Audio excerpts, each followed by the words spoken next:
Hello and welcome to session 22 of Eyes of Saemyth.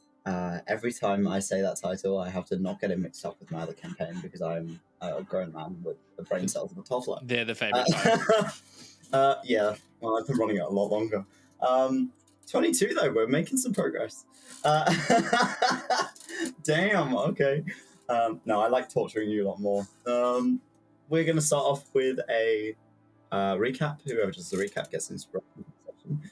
Who would like to give us our recap this week? Odie, I'm starting to think that maybe you should give us the recap. Okay. Mr. I don't do the recap every single week. Hey, I do it when it's my turn. Thank you. Yeah. How long's it been since your turn, my love? 3 sessions? Hi, Lev. Okay. Last time on Eyes of Saemyth, the party began to travel toward the Asus Ridge, I believe. Correct me if I'm wrong, Toby. It took them about a month entirely to get there. Yeah. Yep. About a month. They hired out a large caravan and a moorbounder as they made their way through. Along the way, they were attacked by goblins, one bearing marks familiar to Lyre, revealing to the party that he is now being hunted by an angel of Adin for abandoning him in a realm unbeknownst to him. As the party continued, Kaiden was able to study more into his magic and get a better understanding of it and achieve greatness by turning into a great white shark on land and floundering and floundering and floundering before turning back into himself. Along those traveling weeks, Kaiden picked up the scent of a wet dog, I believe it was described as, and the party soon realized they were being hunted by gnolls. On the most recent night, the party took camp, and I think it was Kaiden who was able to see that these gnolls were different. They had glowing blue eyes and could speak, and wanted to bring out the monster in Sinza, which they achieved greatly. Sinza charged them, turning into her lichen form and decimating anything in her path. Kaiden fought bravely while keeping an eye on Sinza. Ymir held out the heels and whacked some things with her mace, and Lyre got the shit kicked out of him. After that, the party continued traveling and made it to the base of the Asus Ridge, where they were able to, one, introduce themselves to the dwarves of the City of Golden Light, I believe it was. City of Violet Gold. City of Violet Gold, beneath the Asus Ridge, but began to ascend and arrived at the tavern, where they are about to take heed. Just your average session, getting fucking bollocked by a bunch of gnolls. Don't worry about it. So we made it to the tavern. Also, some information from last session. You were able to find the corpse of someone who was from the Kindred of Ash, who had written a letter to their boss, Mirus, in Braille, that was translated by your very favourite little blind lady in the party, who then gave it over to Sinza, and Sinza is now red stringing a bunch of shit about why and who and all of that shit. But yes, you guys have arrived at the Giant's Rest at the base of the Stratus Summit.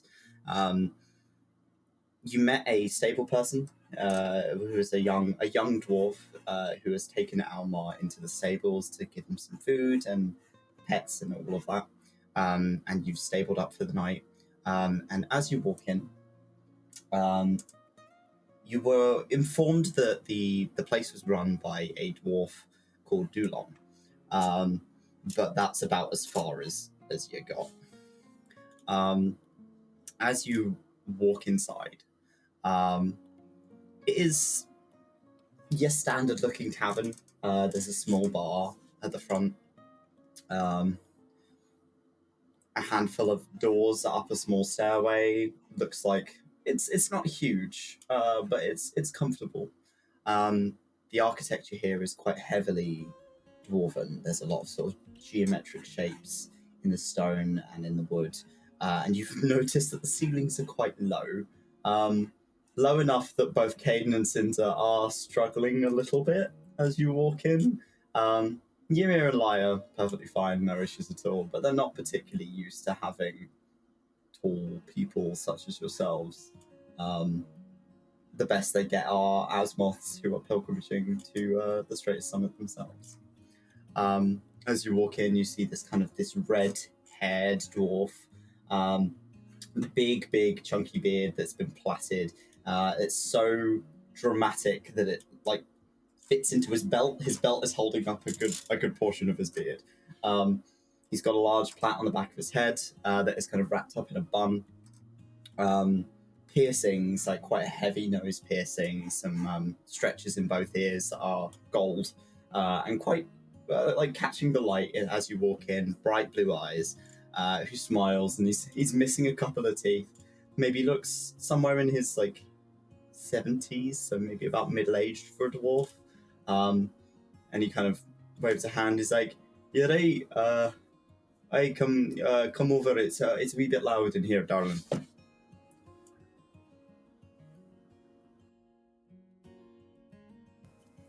Sinza will kind of with the group make our way over. I think we're just looking for some board for the evening before we head back on the... Do you actually have rooms available? I have got 2, and he kind of goes under the table and pulls a couple of keys out. I've got 3 rooms. Hey. I'm assuming that you and the big lad are going to want a room each, because you're quite...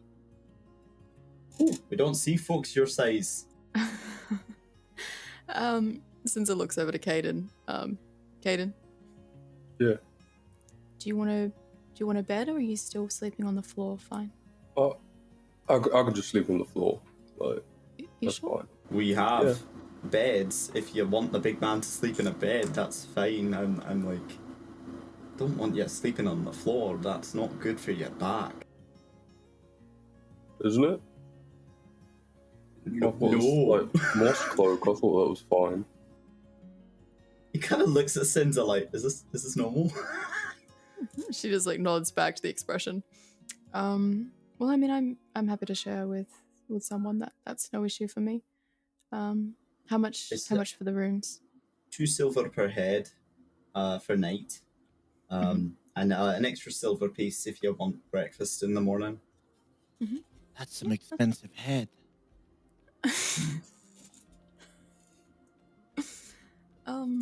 Good God. Yeah, so it's how many of us are there? 6, 8. 8 silver for the night. That's 12 total. And if you including want food. breakfast, it'll be 12. So it would be a gold and 2 silver. Quick maths. Sinza will pull the gold out and then with her talons put the 2 silver down as well. You watch as this dwarf is kind of observing your hands as you place the little panel of gold down. He's like, "Hey, we don't see folks like you around here at all. It's a nice change. Yeah, I'm sorry if the ceilings are a bit small. Your horns seem to be kind of catching. Try not to take the light fixtures out." Down slightly to try and not knock something off the roof or skitter horns across it. Yeah, I mean, we passed through an area that I think has Eladians, but I don't imagine they're fairly common up this way. No, we don't see many people around here that aren't like your friend here, and he kind of gestures to Ymir, or like me. You get the occasional. Yeah. But if you have the room numbers on the key, he places the keys down. Just kind of arrange yourselves as you like. Drinks are available if you fancy one. Just make yourselves at home. I'm Dulon, by the way. Nice to meet you, Dulon Rockseeker. if any of you need anything, just don't hesitate to give me or my boy a poke. I can have a look. Let's see if I've got some coffee. And he kind of turns back around. I'd like everyone to make a perception check, please. Have we had the last name Rockseeker before, Topes? I don't know why it's Not in this something in my campaign. brain. Yeah, I was like, where the fuck have I heard that name before? Oh yeah, Gundren! I was like, where did that hit my Gundren brain? Rockseeker. Any I was moment like, I know now. this name. Oh, come rescue me. Those eyes. Dulong sounds familiar to me as well, I think. I can't recall. Duel. I wonder if this guy's scared of spiders And caves. and caves And and caves. falling into pits. 4. Oh, Okay, 15. what did everyone get on the perception? So I got you a 22. 4, 22, 15. 15, and Jade. That's 25. 25. Okay, so everyone other than Odie. Odie, I think you're just kind of like Taking Still it all in, baby. you're still kind of recovering from the knolls, let's be real. I am sulking in the corner. The rest of you notice that there is some strange technology that you've not seen in this tavern. Jade, this isn't entirely out of your remit. Ymir, you're aware that dwarven culture, especially on Sith, is a little more advanced than it is everywhere else on Sith. They have these crystals instead of oil lanterns. There are these glowing kind of gems inside metal boxes encased in glass that are acting as lights that are hooked up to a system that looks like they are charged with something like electricity. They're rather than using firelight like most places. This seems a bit more advanced than Scythian culture tends to have. Closer to something you see on the ring. Closer to what I would see on the what? On the ring. On the ring? Yeah. Well, so what? Do they have like the equivalent of a coffee machine there? Is that what I'm gonna see? It looks like he has a coffee press of some kind because he's making you coffee. You see Ymir go from like this to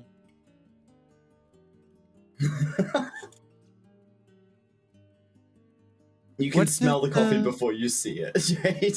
honestly, I'm just like Roasted beans. excuse me, where did you get that coffee press? It looks familiar to me. Familiar? Have you been to the Violet City before? I've been the Violet City and the Hill are different places, correct? They are 2 different places. No, I've just been in other places that have similar technology, just normal things. Just normal things. He kind of smiles at you and he's like, "Oh no, this is local technology. It was made in the city." I need to get me like 7 of those. That's what I see. I think there's something that you could purchase if you're heading that way. It seems, and you see him kind of trail off. Never mind. If you need anything, then just let me know. And he places the coffee down and he's like, 5 copper for the coffee, my dear. Slides the 5 copper and immediately. You just start slurping. It's good coffee. Like, it's good quality coffee. Oh yeah, hell yeah! She's drinking that shit. She's just Yeah, the tavern is relatively busy. There's a good handful of patrons around. You see another Asmoth, and what is presumably their Domhan, sat in the corner having drinks together. Other people making this journey, it seems. Sinza collects the keys and kind of holds them out. 3 rooms. Who wants to share? I'm happy to share if someone wants to share with me. Wow. Don't all jump at once. I think I'm going to be too big if we share a room. You don't want to like spoon or anything like that? I don't mind. We could do that. It's just a little small. Okay. Yeah, we could spoon if no one wants to share. Icarus and I share a room already. Icarus and Lyre are going to share a room. Ymir, do you want to share a room? Yeah, sure. We can spoon, I guess. Okay. You can spoon for warmth. Then she hands out the keys. You had who the key? I hand Lyre and Kaiden their own key, and I hold on to ours. Okay, yeah, don't give the blind chick the key. Just drop it in front of you. Oh, no. All right, you may have picked it up. I can't see you without my That's key. so fucking rude. Stop being ableist, you Sinza, I swear. Sinza, how could you? How could you? He looks at Lyre making jokes Pay for the constantly. rooms, you fuckers. God fucking damn it. Yeah. Lyre is coddling Icarus in the back. Baby Kaiden boy. is looking at the lights, the rock lights. The rock lights. He wants. Is it? Wait, is this a rock he has, or is it a special rock? This is a I special need to know. Look in your Is this book. a special rock? You can look in your book. I'm gonna look in my book. You flick back to the page that has the kind of the Asus Ridge rocks in it, because they're mostly kind of geographically located and alphabetized, etc. You start kind of flipping through it. You don't see anything about these rocks in your book, which is interesting. This is some kind of you're able to gather this is somewhat maybe of a secret that the dwarven community maybe keep to themselves. I need to get hold of one of these rocks. You're gonna steal it from your room. Steal the light out of your room. No. Yeah, take the light bulb and No. run away. Take the light bulb and run away. That's normal, right? Run away. walk. Just shove it down your titties. No one needs to know. Yeah. The place is yours for the night. It is late afternoon, evening by the time you've arrived here, so you've got the evening to yourselves. I think Kaiden's gonna try. He hasn't made it in a while. He's gonna try and look for stuff where he can go and make some soap again. Maybe a few things he's gathered over the month, like flowers and herbs and stuff. You know,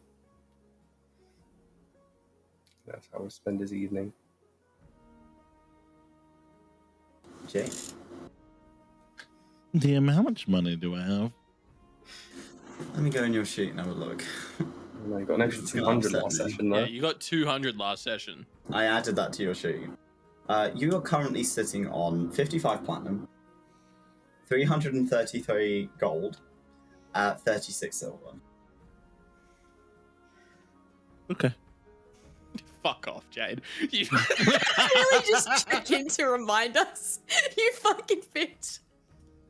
Poor people, am I right? I say as I talk to my coffee. Flex on the poor people. Like, it's just something that I like to do sometimes to feel good about myself. Oh man, I really hope I don't get shot. I'm gonna rob you, Mia. That's what we're doing this session. Give me Who your paid money. for the rooms, out of curiosity? I did.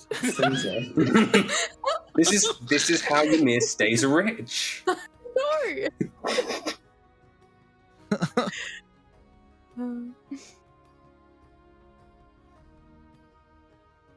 What are the rest of you doing with your evenings other than Kaiden? Wait, is that literally all Jade wanted? It was just Oh. Flex on you. She does this every session. Have you not picked up on it? She's done it like 3 sessions in a row now. Lyre will chill in the bar, and I am going to pull out the multiple books and pages that I have and I'm going to study more on the Bladesinger book, just so I can start working on it a bit more. And I Okay. also want to start looking into aspects of all my scribblings and notes and runes and all that kind of stuff. And I want to start looking into, I'm going to try and keep this going. I'm going to start looking into what kind of magic it takes to drain and apply aspects. So to take aspects from something and place it into others. Okay.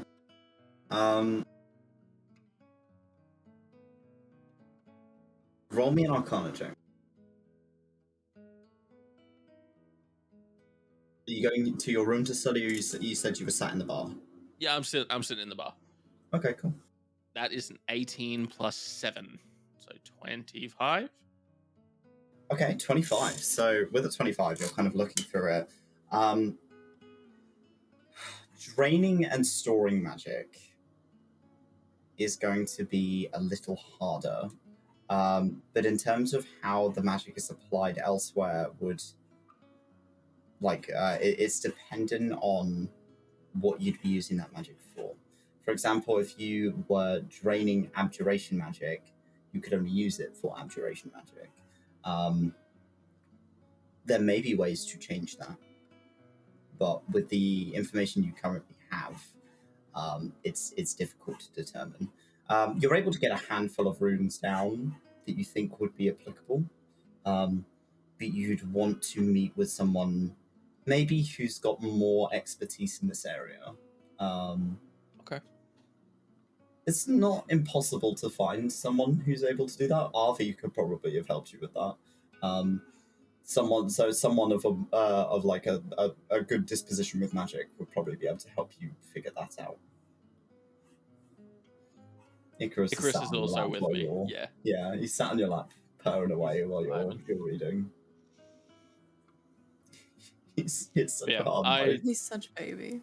I'm just in the tavern, in the common area, if anyone needs Lyre. So, can I get myself an ale and then just sit across from Lyre and watch the bookworm study? Yeah. He asks you for 8 copper for the ale. It's sweet. It's almost like a mead rather than an ale. But it's locally brewed. And he likes to inform you that, oh no, I made this myself. I did. It's good stuff. What is it? Strong. What does it smell like? Like, what's the botanicals? It smells like it's got lavender in it. It's like a lavender mead, of some capacity. Maybe some hops in there. Maybe a bit of slow gin kind of style. Nice. Yeah, Sinza very happily just kind of sits down across from Lyre, she's sipping at a mead, kind of watching him as he's writing down runes. Hi. Hi. What you working on? A bit of everything. I did a bit of studying on this magical blade singing, which is kind of what I'm trying to attempt with my trident. I took a break because I started thinking back to the goblins and the gnolls and the vastly different outcomes I had during those battles. But now I'm trying to figure out a way I can explain what I want to achieve with this tooth to the person who is going to help me create a magical item. To the dwarf that we're going to see? I believe so. My mind is a mess right now. I don't know who I need to talk to right now to help or find a way to connect with Weave, and who I need to talk to find a way to create a magical item. A lot going on right now, Lyre. There's a lot happening. And I am scared, but I'll figure it out. I think scared is good. If you weren't scared, I'd be worried. Sometimes nervousness is a good emotion. It keeps us on track. Right. Yes. Well,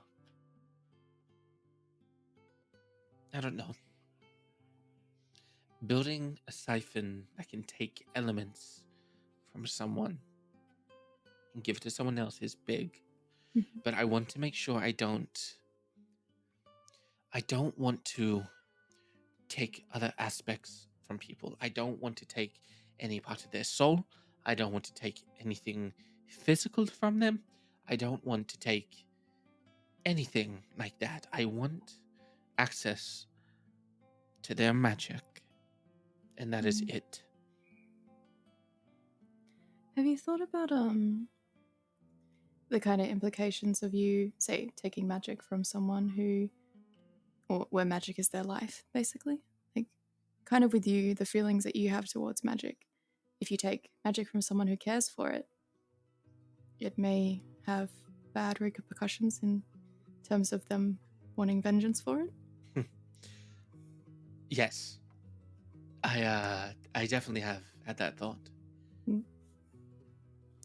I know I'm very much playing judge, jury, and executioner when it comes to deciding who does and does not deserve magic.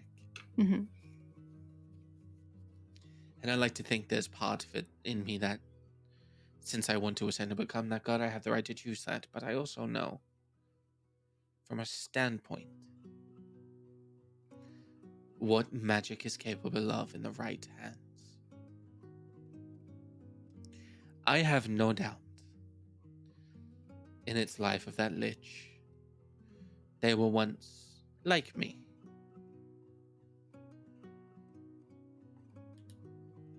But something happened.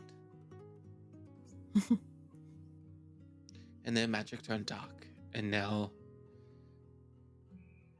it is used to cause plagues and death and servitude unwillingly, and that is something I do not ever want to do. I have met no one else that I have decided doesn't deserve magic. But I'm also curious if there are people in this world who are gifted with magic who do not want it. Like curses, for example?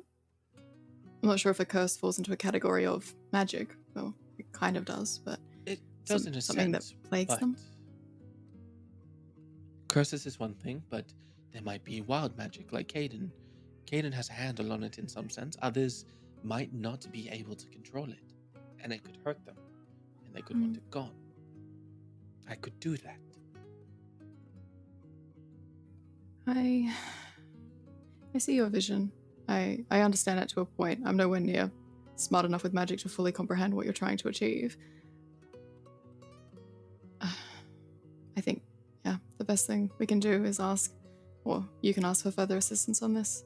Might ease your minds a little bit. But who do I talk to? I wish I could help you with that.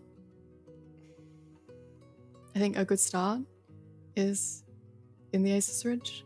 There may be more contacts there, people we can talk to, questions we can ask. It's a place of the gods, right? You could be right. Maybe there's a temple of Asus somewhere that I could visit. I wouldn't recommend that. No. I want to talk to him. He may not respond, and that's okay. But this is my last chance to get this right. And I have some things I want to say. Then I wish you the best of luck with that. I don't recommend it, but I will still wish you luck. When have you known me to not push the limits, Sinza? How long have we been traveling together for now? 2 A while. months? A while, God. And I haven't killed Kaiden yet. I am glad that... Why would you want to kill Kaiden? We were vastly different in the beginning. We're all different though, right? This is true. He's now my protege, and he'll be one of the greatest in this world with magic. Okay. I don't like the look in your eye when you say that. You know, I think you could help him a lot with his magic. Me? Mhm.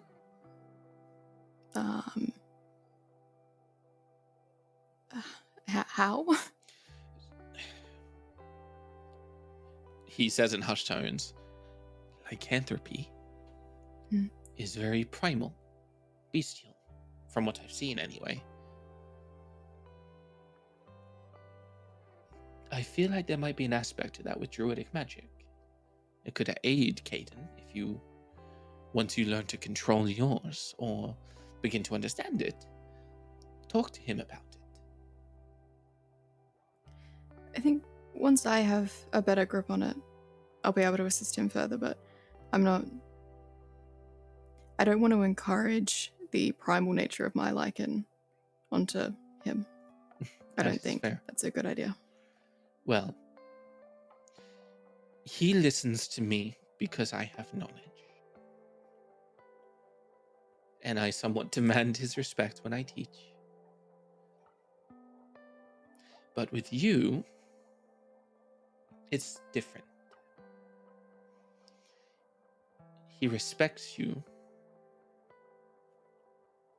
but he genuinely looks up to you. You could help him learn a lot. Just find your way about it. Yeah, maybe. Maybe at some point. I wanted to ask you as well. You mentioned that you wanted to tell me something when we first started traveling. Well, after we encountered the goblins that time, you said that you had been reading on something. Yes! It's kind of wild. So he pulls out the book on the ring. Okay. And he turns to a page. So the White Wolf, this almighty powerful mage, he kind of runs the military on the ring, and they are constantly ailed by dragons and wyverns and whatnot, and they have an army of werewolves.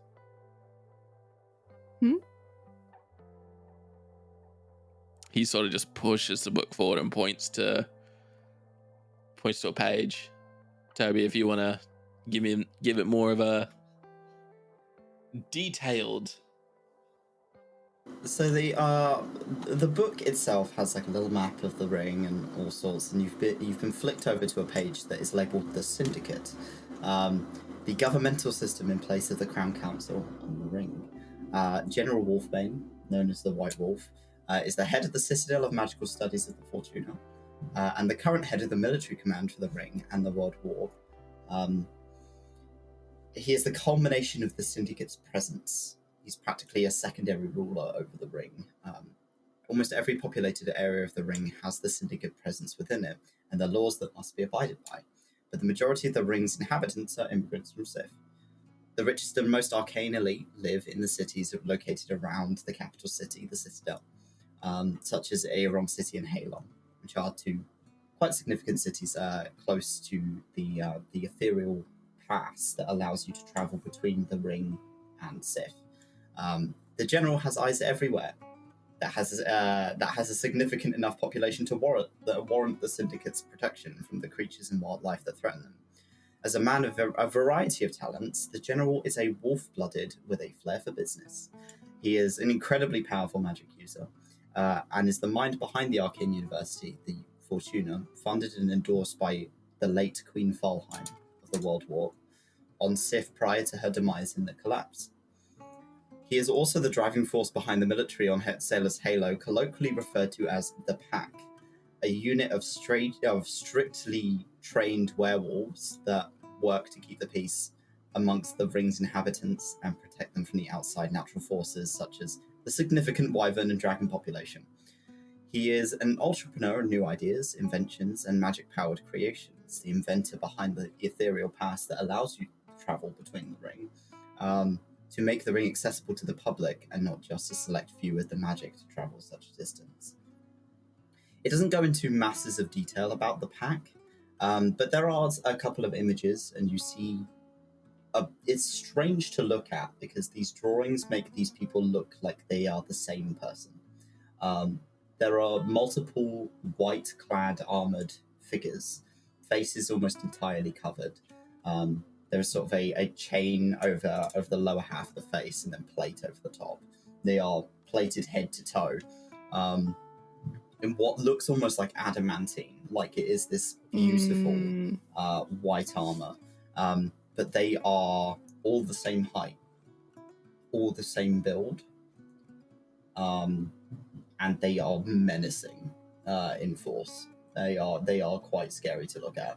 There are no depictions of what they look like when they've turned into their sort of lichen counterpart, but it does describe both the White Wolf as being a werewolf and his pack as all being werewolves. Holy shit. Sinza's mouth, I think, is slightly agape as she's reading through what's been, written down. And then she looks up at you. Interesting. It's a bit on the nose. White Wolf having a pack of werewolves, I guess. Yeah.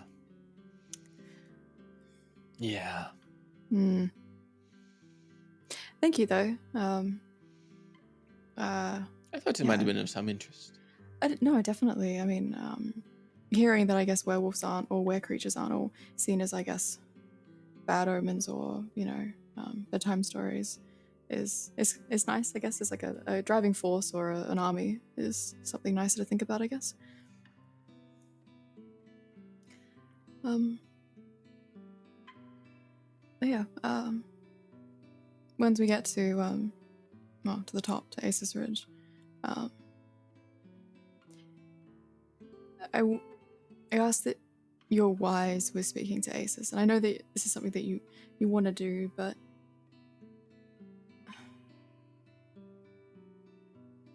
I'm not sure if challenging gods is a good idea. I've already challenged them. But speaking with Asus, it's not from a damning place or a place of anger. I don't like him, that's no secret. But I haven't talked to him in a very long time. You've spoken to him before? I used to pray to him. He was our deity back in 𝘞𝘭𝘭𝘮. We looked to him. One of us was meant to take his place. He just never answered. That was my assumption.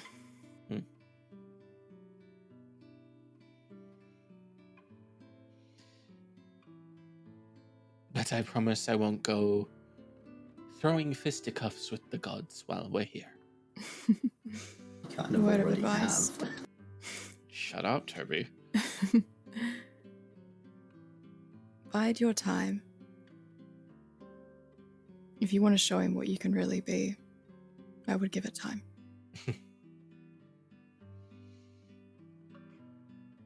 Sad thing is, Sinza, with how the other night went. If I stay like this, I won't have much time. Did you maybe want some pointers or some training or something like that at some point? Just to help until you can reconnect? No. He sort of slides forward a second book. If I'm going to do this, and I've made such a big deal about doing it alone, I will. And he'll open to a page.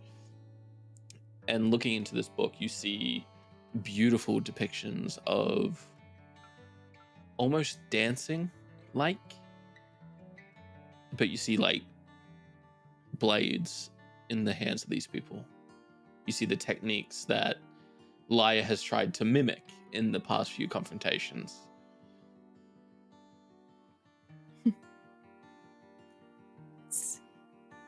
It's a beautiful form of fighting, I guess. It kind of reminds me of what you were trying to show Kaiden the other night with I guess the dance in a way. Yeah, I still need to figure out what that is, but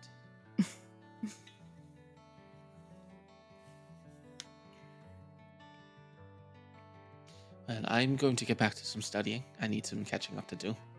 Mhm. You can stay and stare if you would like. And he just goes back to writing. Ymir, what are you doing? Other than drinking coffee. Being rich. No, Can we kick her from the call right now? bro. We are in a place called what's it called? The Violet. What's it called? So you're at Giant- the Asus Ridge. You're in the tavern at the moment called the Giant's Rest. You will be climbing in the morning the Stratus Summit, which is one of the mountains in the Asus Ridge. Did I see any shops nearby? Not on the outside of the mountain, no. Okay, so I'll have to wait in the inside. Okay. Well, I think more or less Ymir's just drinking her cup. Sort of. Is the bartender still there? Barkeep? Yeah, he's serving some other patrons.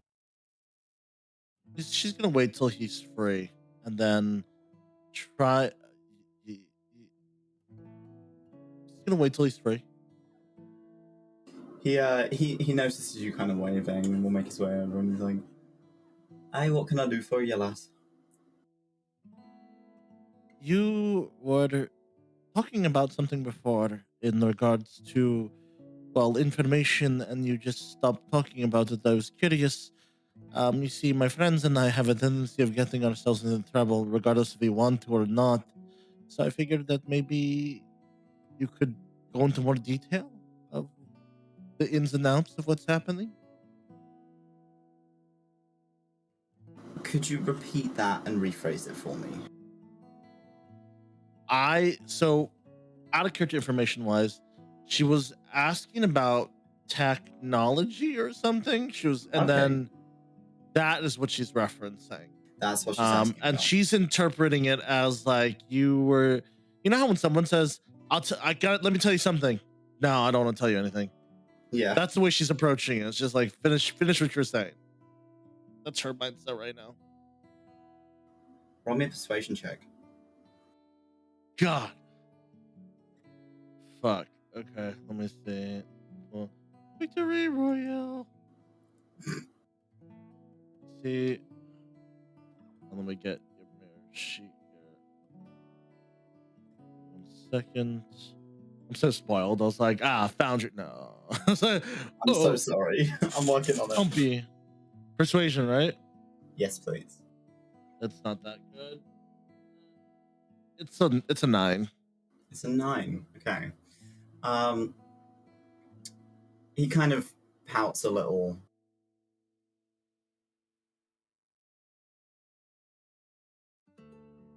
Well, I mean, if you've not had an invite to the Violet City, you have not getting in. And he kind of shrugs.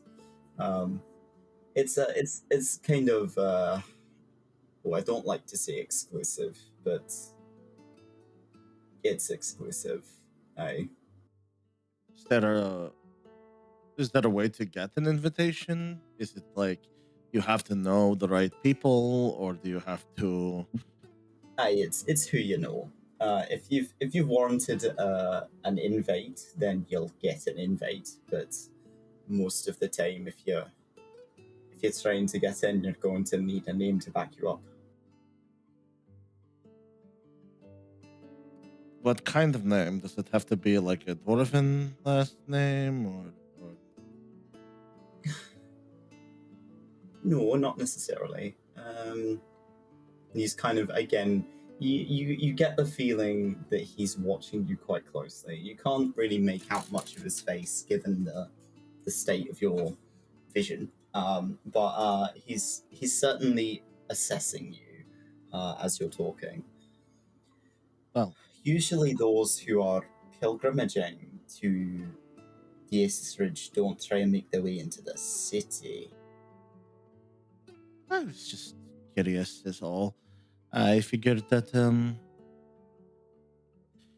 with all the travels that we're doing and my limited lifespan, I could put it as something for the future if I have any. You see, Uh, oh, go for it. no, please. I like advancements. I like technology. I like learning. It's one of the reasons why I went to school on the ring, believe it or not. It was to pursue that type of education. So seeing an opportunity to learn more, well, I don't see why not. But Roll me an seeing insight. as how... Very Oh. quickly. Oh, okay. As you mention the ring, you notice his demeanor change. Oh, fuck. Demeanor. It's gonna be... That is gonna be a dirty 20. Dirty 20. He straightens up as you mention the ring. Oh, fuck. Are you, no, I'm not saying this as an insult. Maybe I am, who knows. But are you a patron of the wolf?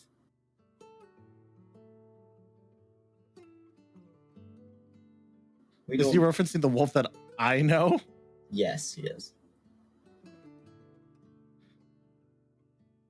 Ymir's just drinking the coffee. I don't think she's caught on yet because she's like, she knows she's interested, but it's like, oh, we're just chatting over coffee. He's technically a family friend. I wouldn't go throwing that name around, dear. I wouldn't mention much about him at all. Let's say the people who run the city are not exactly on good terms with the wolf. She's gonna sort of squint slightly because she knows him well enough. What's the tea? I'm assuming that you're just a city dweller who doesn't know any better. But the wolf is a conniving cunt. We don't really like him that much. He's had dealings with us before, and we've had many meetings with his. What do you call them? They're like an assistant, a PA. I think it's like sergeants. Aye, sure. He kind of pulls a face. He's got a lad that he sends down here for communications regularly. He's popped in a few times here, but I don't. He's weird. He's weird. Something's off about him. And also, I wouldn't worry. Look, he's a family friend, but I haven't talked to my family in some time. Conniving cunts, you see. As she sort of says, like, nonchalantly. You seem kind of relax a little as you say that, because he's like, okay, all right, you're a bit safer to talk. Yeah. And this weird, I say, this weird fellow, what's his deal? Does he just give bad vibes? He just doesn't age. I've known him for, 20 years? Hasn't aged a day in the time that I've seen him. Interesting. Okay. What is your theories? Do you think he's just like... He kind of leans over the table. No, he's... No, I think it's some crack magic shit. I think it's some weird fucking magic. Crack magic, yes. You know, the wolf is a mage. I wouldn't put it past him to be one of those mages that's like, oh, I'm gonna live for fucking ever. Because I swear to God, he's never aged either. Yeah, living forever, it's not ideal. No. Okay. But if you see anyone dressed in all white, give them a wide berth. Usually they're working for the wolf. Or they have a bad sense of taste. Who knows? No, That's interesting. don't give birth, dear, unless you're Give into wide that, birth. I guess. I'll figure that out. All right, yeah. But if you see anyone in all the way, no, bad time. Right. Well, thank you for the information. So, assuming that I don't really like, she sort of looks around this wolf. Am I in the step in the right direction of potentially getting into the city? Aye. I mean, if you know any like dwarven nobles, if you know any of the houses within the city, usually you can kind of name drop them and get in. But I'm not advocating that that's something. No, never, no. Absolutely not. If But- yeah, so I'd say that just a random person turning up at the door, they're not going to let you in. That's not something that you. Last time we did that, we got sieged. Got it. Is it, what if it was hypothetically someone that doesn't necessarily align with the wolf and knows a little bit about the wolf through conniving family, hypothetically? I think the Violet Matron might want to talk to you. But again, you're gonna have to convince the guy in the door. He's a bit of a prick sometimes. Trust me, I am very, very, very convincing. I can tell. He kind of like pulls a bit of a face again. You want another coffee, darling? I would like that. Here. And she'll slide him 2 gold pieces. He won't say anything for a moment before he kind of looks at you, takes in the fact that you're an Asmoth, and looks back at it. He's like, "You've overpaid me, dear." Thank you for the information. And the coffee, it's really fucking good, but also the information. He'll slide it across the table if you're implying that that's what you intended. He doesn't want to rob a blind person. He'd feel awful about that. So he's like, he puts the money on his belt and he makes you another coffee. Okay. At least I know what level of morality this person is in. Okay, perfect. Okay. He's not a bad guy. He's honest. He's an honest guy for the most part. I wish I was the same.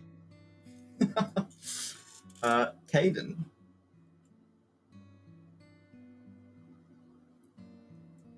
We can't hear you, bud.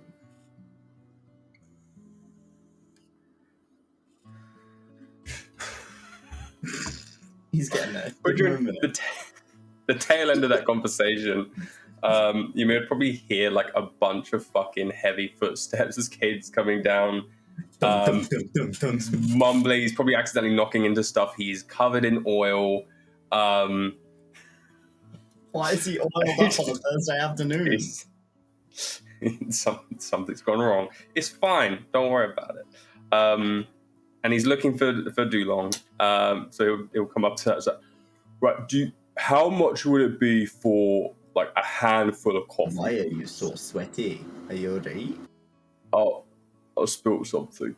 But do you want me to go and clean it? Are you okay? No, Why are you so? I'm okay. You're pretty shiny. Well, I can clean this off. I was trying something. It's fine. I'll fix it. But how much could I have? Like a handful of coffee beans. You get 5 copper if you're fancy. I'd say that's about right. He's got silver. I'm sorry, I got to do my sugar moment. I'll slide the 5 copper over. Okay. Hey, I'll get you some coffee beans. Hold on, big man. And he'll turn around and kind of scoop like a handful of beans out of a bag that's on the side. And he's like looking around for something to put them in. And then just kind of looks at you and he just offers you a handful of beans. He's takes like, the yeah, beans. you're dirty enough Like, as it is. he's just gonna waddle off as fast as he can, trying not to bump into anything. Probably knock stuff over for people. Like, sorry, shit, sorry, and like goes to his room. Is that something that I should be concerned about, Lass, or is that like a normal day-to-day for you? Oh, he's a rescue. He again pulls this face, just like. And I think with your previous insight check, you've been kind of watching how he reacts to certain things. I think because you've told him you're from the ring, he's not surprised you said something like that. And he's like, okay. He's like, okay. Oh, hold on. Let me clarify. We're all rescues. Every single one in my group. You know, we've got one guy that's just like, I just really want magic. She's like, ugh. And then we have another one that's just like, oh man, I just really love my ex-girlfriend who's not really my girlfriend. She's not even that pretty anyways. And then we have you know, that guy who's just really chill, and you know, sometimes he just really likes his rocks. And then there's me, who's absolutely fine, doesn't have any issues with her family whatsoever. They're just kind of assholes, or at least snobby a little bit. I can tell. Hey. Oh, thank you. She's like, but she says this, just like, I don't really know how to properly show feeling, and I'm working on that. You feel a hand on your shoulder as he kind of pats you. He's like, you'll get there, Lass. I will. But first, I'll get down to this coffee. Ah, fuck! It's hot. Oh, okay.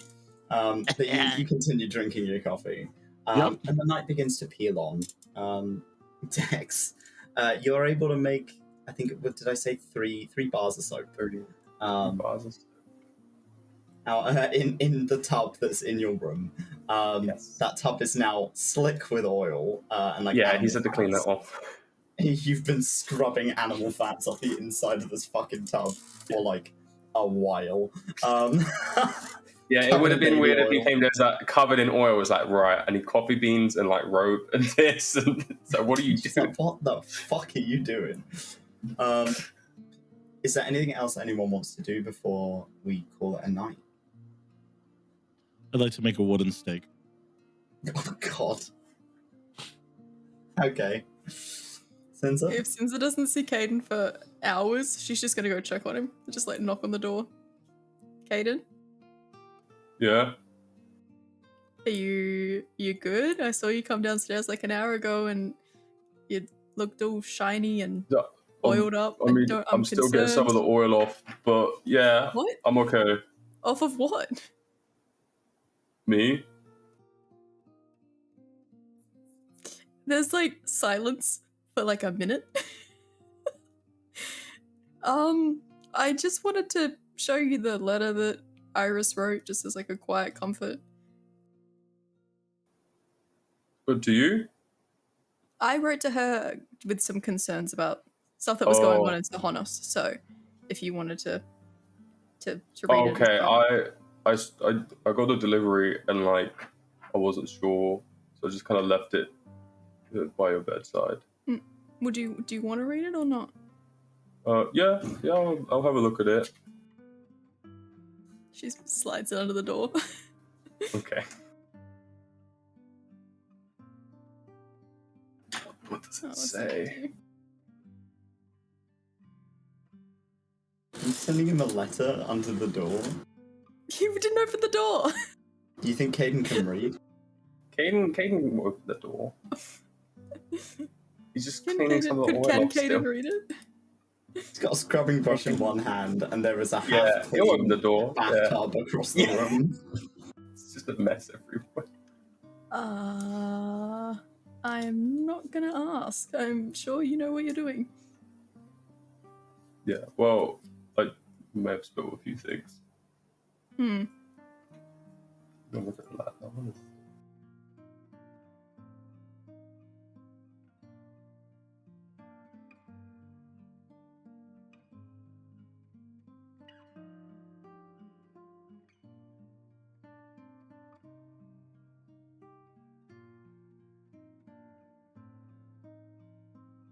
See his eyes flitting back and forth as he's reading. Mhm. She's just picking dirt from under her nails as he's reading. She's putting the conclave on a lockdown. I wrote with some concern regarding the disease that we witnessed in the Amber district. So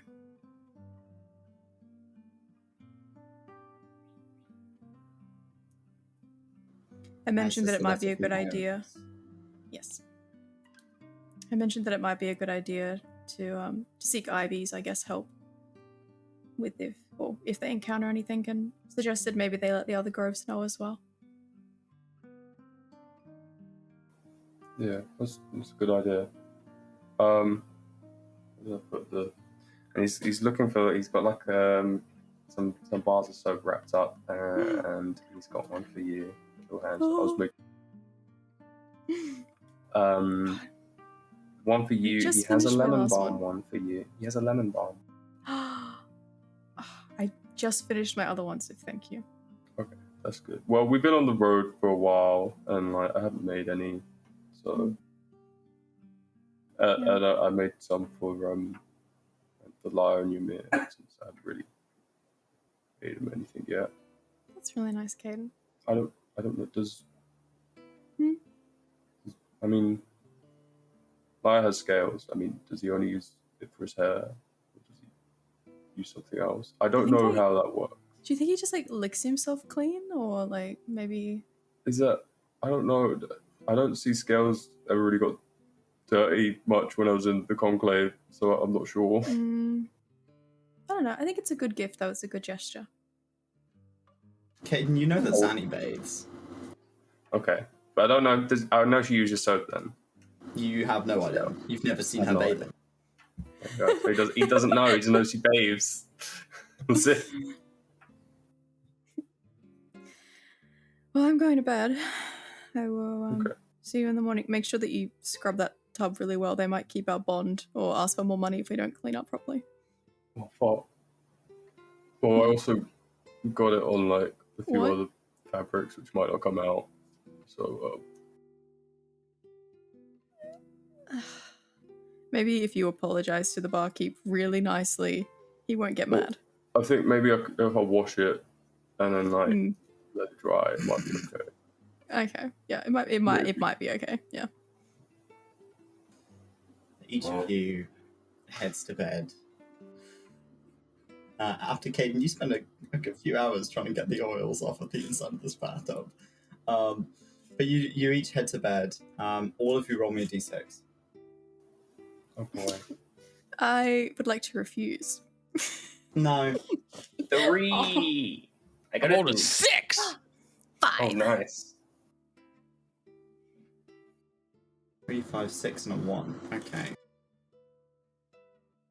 Give me a second while I look something up. Rock and roll McDonald's. Someone's getting possessed. Okay.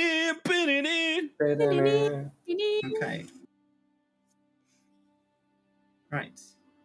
So, as each of you begins to head to bed, Ymir, as you You're fall in asleep, trouble. as you begin to doze off, your dreams are plagued with that night with Ingram.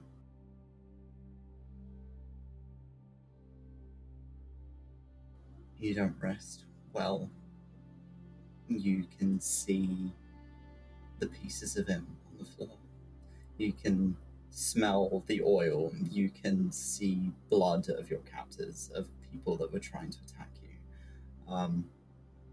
And everything is just tinted slightly purple as you are stuck in this kind of back and forth nightmare. Every time you wake up and go back to sleep, you see these images again. Your night is not restful, but it is rest. You struggle to get a decent amount of sleep whilst you are resting. Kaiden, you fall asleep, and you're shown an image of your father. Can you describe what your father looked like? Boy. Kaiden's father, he has all of the sharper features that Kaiden has. He's a bit stockier. He's bigger than Kaiden. He has where he has the kind of the brown fur markings, it's a lot darker. It almost fades into like a black fur, like brown to black. And then he has like very kind of like long hair, like still messy like Kaiden's, but he doesn't have the shaved bits. He has kind of like longer hair.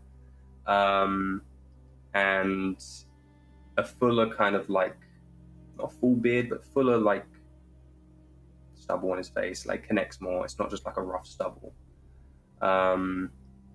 And he has kind of like his tusks are just slightly askew, like it's been kind of chipped or damaged on one side. The only thing you remember from your dream is seeing your father's face. Seeing him looking over your shoulder, or over his shoulder at you. And you can hear his voice distantly saying, "Look for me. Keep looking." And you feel like you've had this dream before, where you've been convinced. Hello, sorry, the cat's staring at me. You've been convinced that he's not gone. Like, yes, you were shown the evidence from your uncle, but he can't be. It's not like him to vanish into the night, and that's that. And his visage disappears in a crackle of pink magic, as you are seen. You are shown the large stone, the big rock that you acquired your magic at when you visited with Sinza. You've shown that image again, but somewhere else. You don't recognize it, and it's somewhere else. Do I see any of the surrounding area? Fog. Heavy fog. I just know it's somewhere else, but it's just heavy fog. Yeah. And you keep seeing these little flashes of your father's face and him saying, "Find me, look for me." Again, your sleep is not particularly restful either. Sinza, your sleep is dull. It's just this empty blackness. Something reminds you of the lake. In some regard, you hear people talking distantly. Damius telling you about the Kindred of Ash. When you were in that haze, when he found you, when he was patching you up. Him talking to himself, telling you what he's doing. Even if you weren't conscious, he was trying to inform you that he wasn't there to hurt you. And it's an echo of a voice you haven't heard in a long time. You miss him. He's almost like a father figure to you after such a long period that you don't remember. The first face you saw when you got out of that lake was his. And you keep hearing those distant tones of him speaking to you. "I'm just wrapping your wounds, in cleaning your injuries. You'll be okay. You'll be okay." Just distant. Your sleep is peaceful, but it will leave you a bit muddled. You think it's probably a result of the exhaustion that you are still overcoming from your stint with the gnolls. And Lyre, you are thrown back to your meeting with Delta. just this brilliant white gold light in the nothing space. And the glove of challenge you threw at her feet, and her welcoming it. And you are emboldened with enthusiasm, with drive to prove her wrong, to prove the Divine Order wrong. It is motivating, and you wake up feeling refreshed.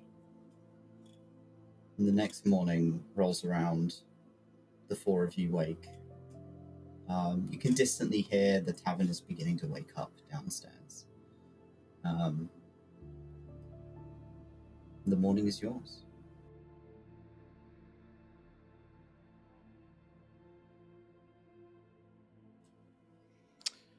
Lyre will head downstairs after waking up. Is 𝘏𝘪𝘨 there? He's behind the counter. He seems to be doing a bit of cleaning. Good morning.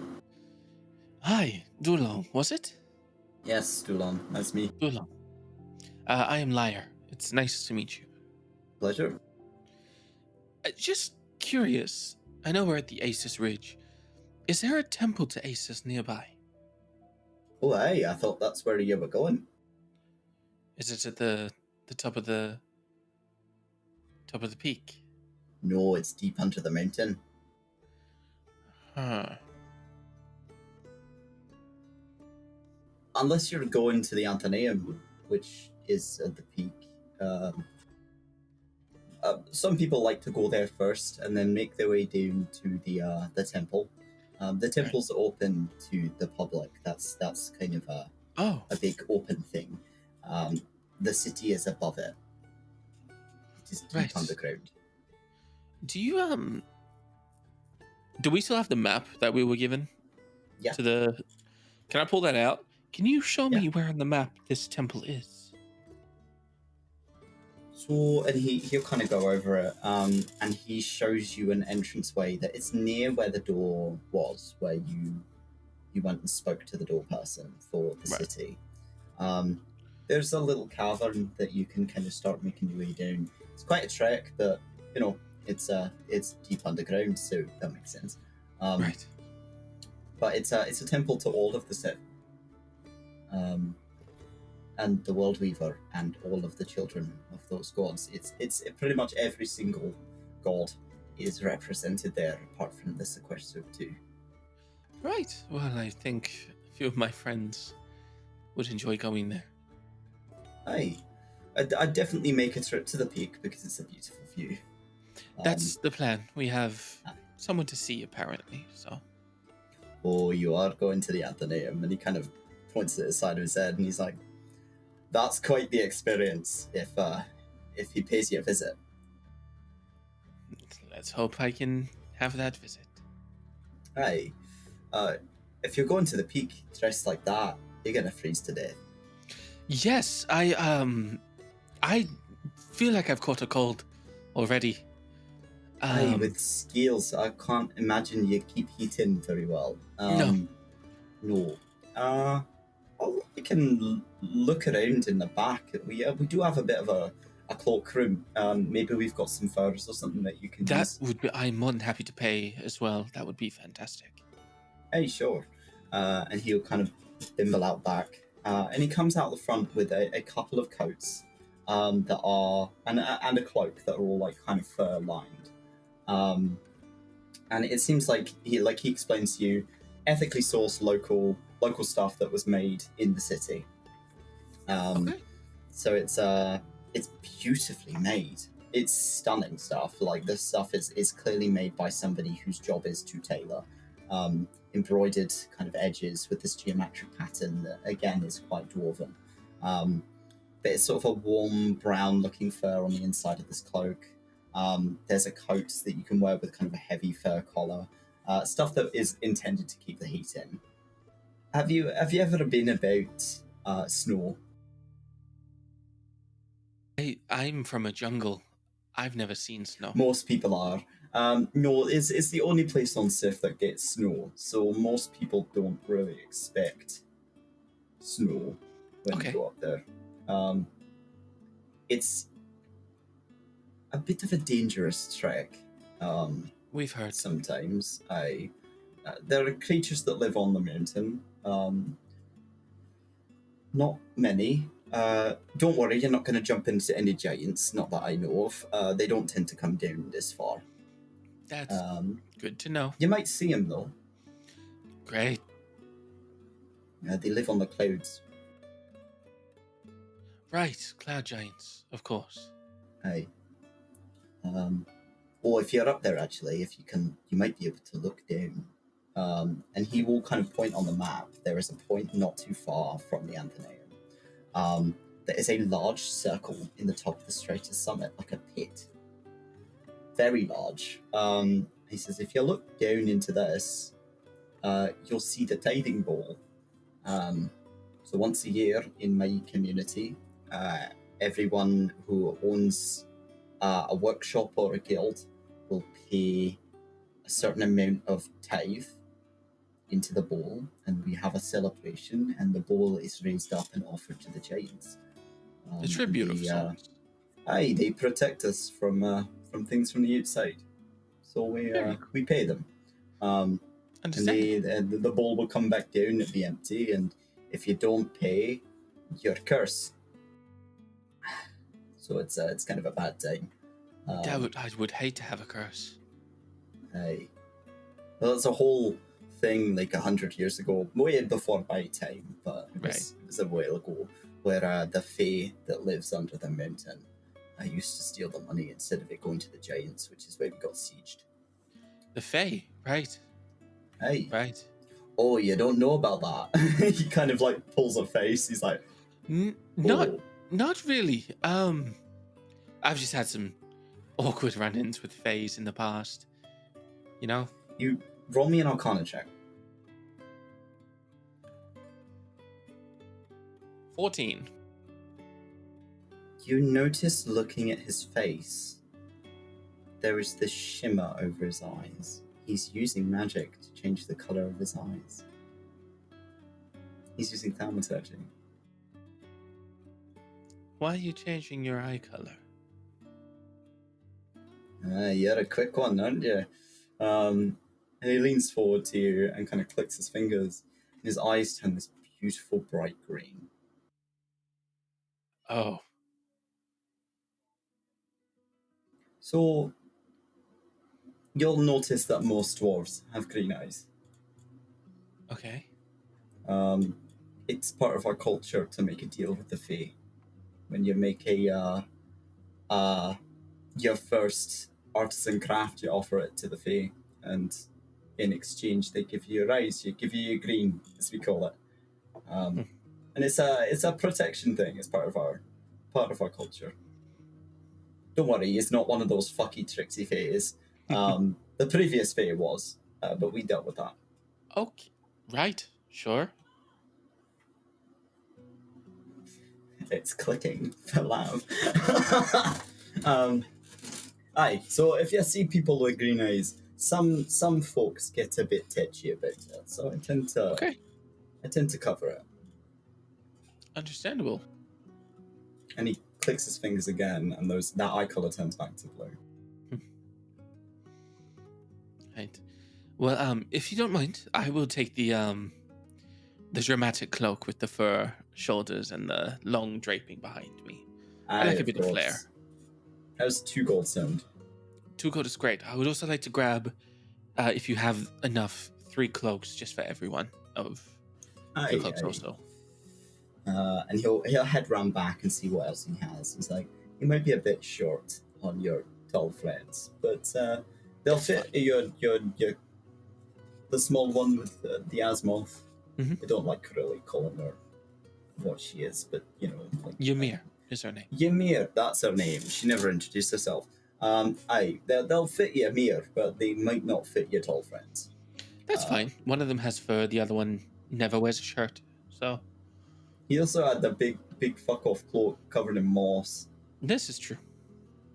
So I think he'll be alright. and he'll place another one down on the counter, and he's like, "I'll do that one for one gold piece." So 3 gold total? Hey, that's the one. Pass it across. Well, thank you for the information and the directions. Stay safe up there. Don't fall off. I will do my best. There's not really any barriers to stop you from falling down the mountain, so don't fall down the mountain. And we're Because usually taking... that's my job to go and clean them up. Okay, that's awful. Thank you. He Appreciate smiles. He's like, "I'm pulling your leg." Yeah, Elias gonna sit down. The rest I'll of wait you, for what everyone are else to you get up. doing? Spooning Ymir. You know, in the warm embrace, Ymir, of and hooves and horns. And teeth. Ymir is deathly still. Like she's dead deathly still, or like just She's had a not- shit night's sleep, bro. I'm behind enemy lines. Got Sinza snoring in your ear while you're trying to sleep. Like, So it just turns in the night. It's just not hot at all. It's just normal. She's just not doing. She's just no reaction there. Enjoying the warmth. I don't think she has a choice. I think she's just like.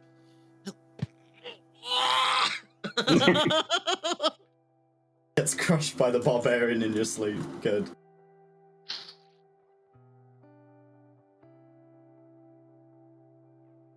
Ew, gross. Ew. Okay. I think Kaiden takes a little while, more than usual, before heading down just to see who's already up. You see Lyre at the bar. I'll go join Lyre. Morning. good morning. Good morning. Where are the other Sinza and Ymir? Still asleep. They'll be up soon. But Okay. how would you feel about taking a little bit of a side track and going to a temple with all the gods? They're not Yeah. literally there. Oh, It's sort of like a tribute in a sense, like a temple. okay. Yeah, I mean that sounds interesting. Yeah. You could have information or a statue on more of the old school magic that you sort of tap into. At the temple? I mean, it's got all the gods there. They sort of gave it. Yeah, I think it's worth checking out then. Also, I made this for you. You'll pass you a bar of soap. This one is chamomile. Smells like chamomile. Yeah, I picked some up while we were traveling, and I thought you might like chamomile soap. It's beautiful. Thank you, Kaiden. You're welcome. He'll stuff it in his bag. Well, that's something we can do after we reach the top. We can stop by the temple, see how it goes. Yeah, I mean, you said there's a temple for all the gods? I believe so. The 7 and their children. So is it like separated, or is it just like one big area? I have never been there. When Julon sat across the bar and he's like, "It's all of them in one big cavern. It's really Cool. big. You'll see it. Hey, It's kind of hard to Julon. miss. No problem."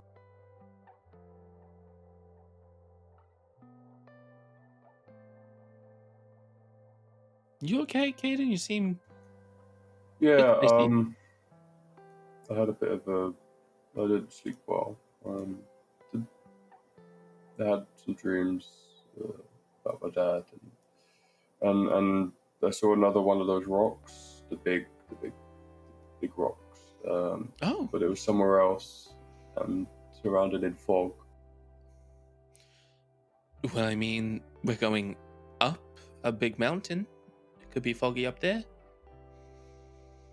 It could be up the mountain. It's possible. I didn't.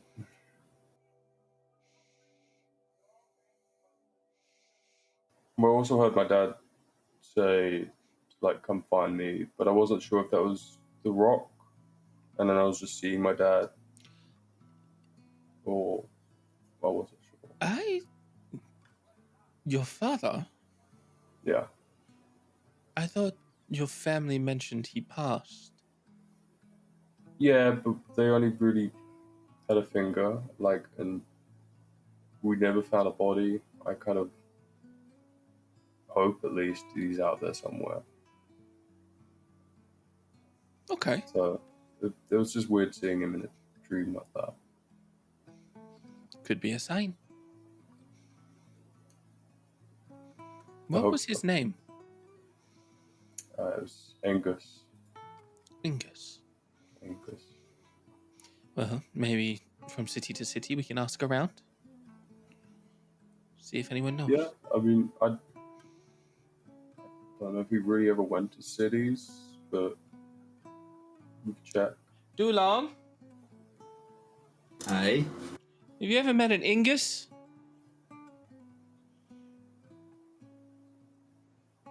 No. Okay. Well, that's one area Hey. checked. Yeah. Well, I feel like it'd be more recognizable by his looks than his name. I mean, I rarely see anyone like me walking around. Okay. That's good to know.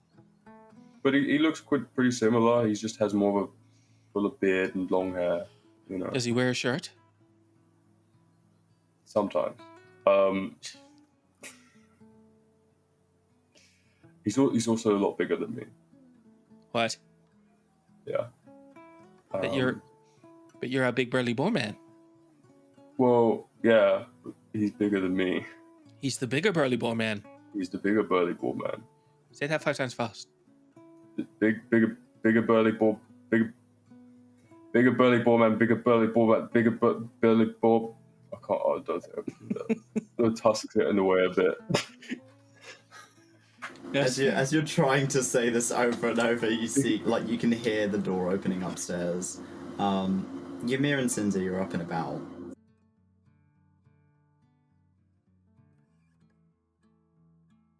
Sinza just kind of dozily makes her way downstairs. Just takes a seat at the bar with you guys. Good morning, sunshine. Good morning. Morning. Where's Ymir? Coming down, I think. Did you guys sleep Austin well? turned a bit last night, so.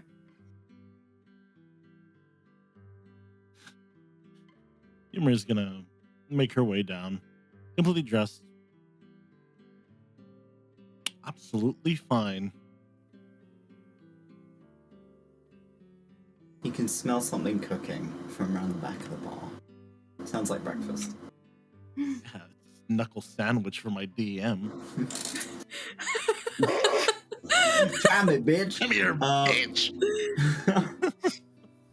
As all of you have kind of begun to congregate and chat about your travel, you're presented with a plate of sort of what looks like bacon, eggs, black pudding, some beans. I'm gonna fuck it up. A nice warm English breakfast for your travel going up the mountain. Oh, Ymir. Lyre will reach Shovels down. it all into his gold. Lyre will reach down and pull out a cloak. I got this for you. Also, traveling up the mountain. It's not cursed. Hmm? Did you check if it was cursed? Oh, yeah, thank you. No worries. It gets cold up there.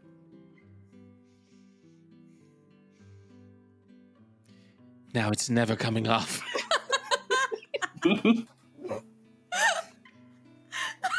Babushka Ymir is back. Yep. It's never coming off, Ymir. Please give me beats. Give me beats, Lyre. Let me tell you why you are common whore. Just because you do not make beats for your husband. Oh my god. That is why he is not back from war. What happened to Ymir? I don't know where Ymir is. Eat beats make you strong. Bears beats. Battlestar Galactica. So can we take the Moorbounder and cart up the mountain, or is it a hoofing it track? We're hoofing it. Okay. I did learn of a temple we can visit after we reach the peak. It's at the base of the mountain, has all the gods in it, a big room dedicated. So Yeah, I mean, I'd be happy to visit it. There's a god there that maybe I'd want to ask some questions to or pray to, so. cool. Okay. Are you doing anything before you head out? Eat my breakfast. Munch, munch, munch. You consume breakfast. It's nice and warm and quite filling. It will keep you going for a good portion of the day, you think. As you head out, you can see an elven woman is sat with Almar outside in the stable. And she's feeding him some bits of meat, and Almar is kind of sat on the floor and munching away. So it seems that Almar has been delivered to the person that you were told, 𝘞𝘰𝘮𝘭𝘤, who you were informed to go and speak to. But 𝘞𝘰𝘮 is currently helping Almar out with some breakfast. The cart is stabled up, so if there's anything you'd left in there, you can pick it up before you leave. Sinza just smiles very kindly. He seems to like you. Yes, he is one of mine. Smiles at you. He wasn't You any speak trouble, I hope. Elf? No, sorry. Sorry for Ymir. my language. Yes? No, you're fine. Ymir, What? would you be able to help translate? Sorry. Yes, I'll be able to translate it. Read in Elvish. She greets you in Elvish, and it's a standard kind of greeting. I'm assuming that my brother sent you?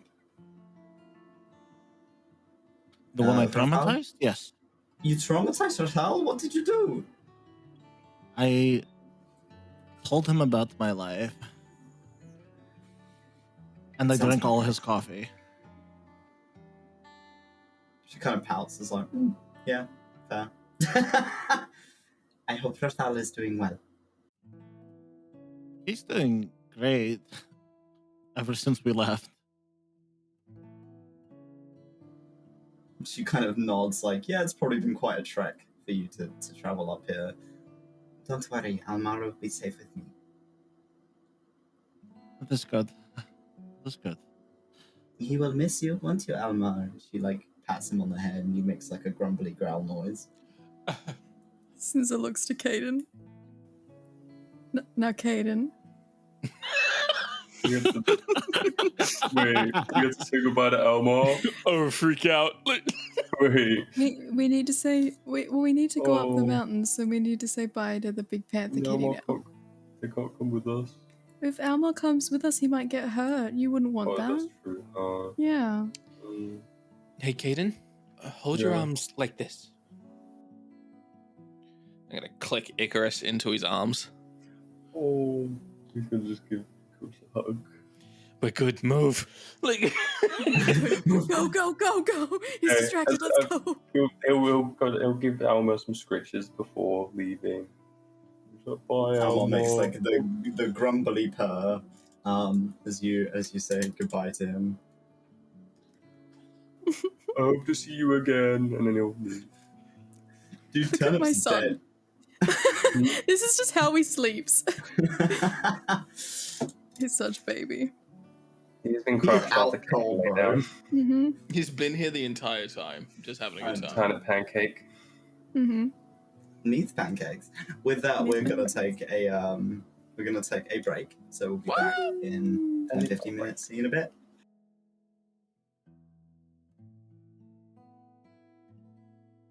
We're gonna start with you guys beginning to head up the mountain.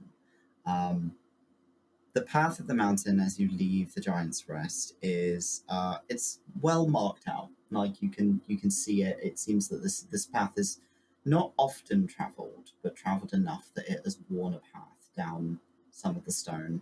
And as you're kind of looking up and you're looking at the cliff face ahead of you, this is going to be quite the trek. It's going to be quite a slim road for the more the taller of you, the wider, the broader. This is going to be slightly harder than those of you less, those of you more height challenged, I'd say. You're going to have an easier time of it than Sinza and Kaiden. So I'm gonna need the it. normal sized people will be fine, you'd think. As you're kind of beginning to make your trek up here, you're noticing there's kind of footprints of boots and a variety of other different boot prints in the floor. I'd like everyone to roll me a perception check, please, as you're beginning to head up the mountain. Oh yeah, 4. 4, nice. 18. 18. Must be nice. Sorry. That might What be check? nice. Apologies. 19. Up really high so I can see really well. Perception, please, Kaiden. 18 18 and 19 from Jade and Lav. Dirty 20. And a dirty 20. So everyone other than Lyre. Lyre, you're Struggling. you're anxious. This is the kind of the final part of the trek that you were told to make. And it looks daunting from this angle. Looking up, you're like, oh god, that's a fucking mountain. The rest of you notice that amongst the footprints on the floor, there are a handful of stranger shaped prints. The further up you get, as you're starting to make your way up, you're noticing there's almost these sort of large indents that don't look like feet, but are moving in a feet-like pattern.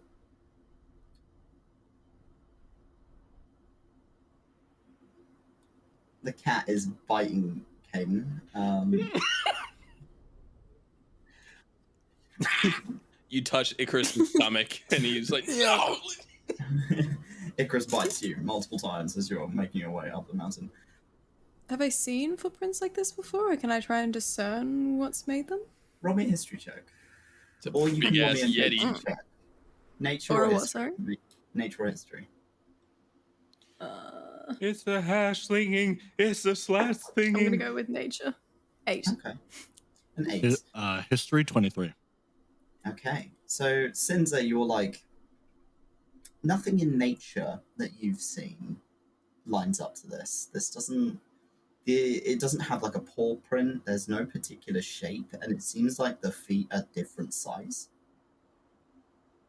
Like one foot's bigger than the other. These prints are strangely shaped.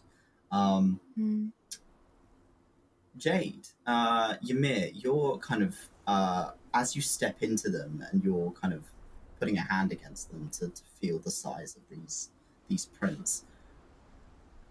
The closest approximation you can gather here is that it's either something more naturally occurring, like a troll, which isn't surprising, being up a mountain. Could be a cyclops, or maybe it's an elemental. Given that the feet are a different size, it makes sense, that, and then they're not like footprints. You start to think, oh, maybe it's something naturally occurring from the stone. That's cool. Ymir's gonna nod. Still dressed like a babushka, just like So this so what I'm seeing is like divots on the road, like Yeah. footprints. Yeah. So you mentioned like a cyclops and an elemental. It might be this, but it also might be like a natural phenomenon of the mountain. Is that what you're also trying to say? It could be something that like has happened because of a surge of magic on the mountain. Elementals are not common in nature, but they do happen in nature. And Okay. with the size of these feet and how that they are slightly different, you wouldn't put it past it to be some kind of stone golem of some kind, maybe. Right, guys. Be careful. It might be in an elemental. It also might be I'm sorry, hold on. I'm not remembering quite well. Since I might need your help. Mm. What was the name of your ex-girlfriend from that one place? You mean Kaiden's sister? Yeah, sure, that one. Yes, can you tell me the name? Iris. It's important. Iris, Golem. There's a Golem and also potentially a Cyclops. Just be careful. Sinza just runs her tongue over her fangs and is like, okay. Where these footprints are, is it just like, is the path like just mud and dirt, or is it stone? Mostly mud at this point. Mostly mud. Okay. The cliff face itself is stone. As you're beginning to make your way up, you're seeing sort of trees, roots that are growing through the stone of the walls. You're having to hug the walls the closer, like the higher you get. Especially Kaiden and Sinza, who are struggling with the size of the footpath. It's very likely that the handful of people who travel up here are of a dwarven nature, and therefore don't have as much of an issue traveling up smaller paths as you guys do. You're making it towards sort of a larger section of the path that has a large root hanging over the top of it. You're going to need to pass a dex check in order to get over it without slipping. Dex check, so flat dex. Yes, please. I'll just throw myself down the stairs. So, did you say there's a large root growing over it, Yes. Toby? Yeah. Can I use my trident and like stab it into the root to sort of like maneuver? You can try. Maybe Just does it give straight me dex. advantage? It's straight dex if you want to climb over it, but you can try and move it, Odie, if you'd like to. Oh, I don't want to move it. I want to like use my trident as like a leverage to like. It's almost like a pole to get over it. Okay, Yeah. I'll give you advantage for that then. Thank fucking Christ. 25. I got a 12. Dex. 14. Kane 14. falls to his death. Ymir? Bye, Ymir. Ymir, you want to tell me what you got? Ymir? A 4. Four. Okay. Sinza, you're used to climbing over a bunch of shit in the jungle, so this is no trouble. You kind of make your way over. You're also quite tall, which does help. And you just kind of skip over the top of this thing without much trouble. Lyre and Kaiden, it takes quite a bit of effort. Lyre, you kind of stab your trident in and like pole vault your way over, but it's not graceful. Nothing about what you do there is graceful. It's kind of an awkward clamber over. This thing is about 5 feet up, so you're having to like, it's a big root, so you're like struggling to kind of pull yourself over. Kaiden, as you like get a foothold on and begin to climb over, your foot slips at one point, and you just kind of careen over the top of it and land on the other side, just like you're a bit winded, but you're okay. And Ymir, as you begin to climb over it, you're trying to find places to put your hands. You're very close to the edge as you're kind of pulling yourself over, and you grab onto what feels like some kind of moss, maybe, that when you grab onto it, it's not attached to the root, and it just slides, and so do you. I need you to make me an acrobatics check, please.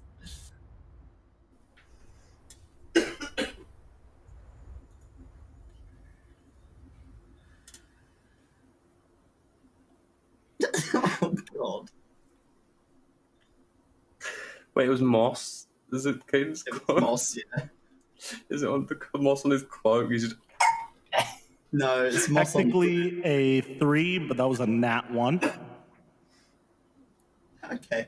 You're very echoey, Jade. Okay. I know. So, Oh no. all of you hear that. Lucky for you, I'd rolled 2 1s.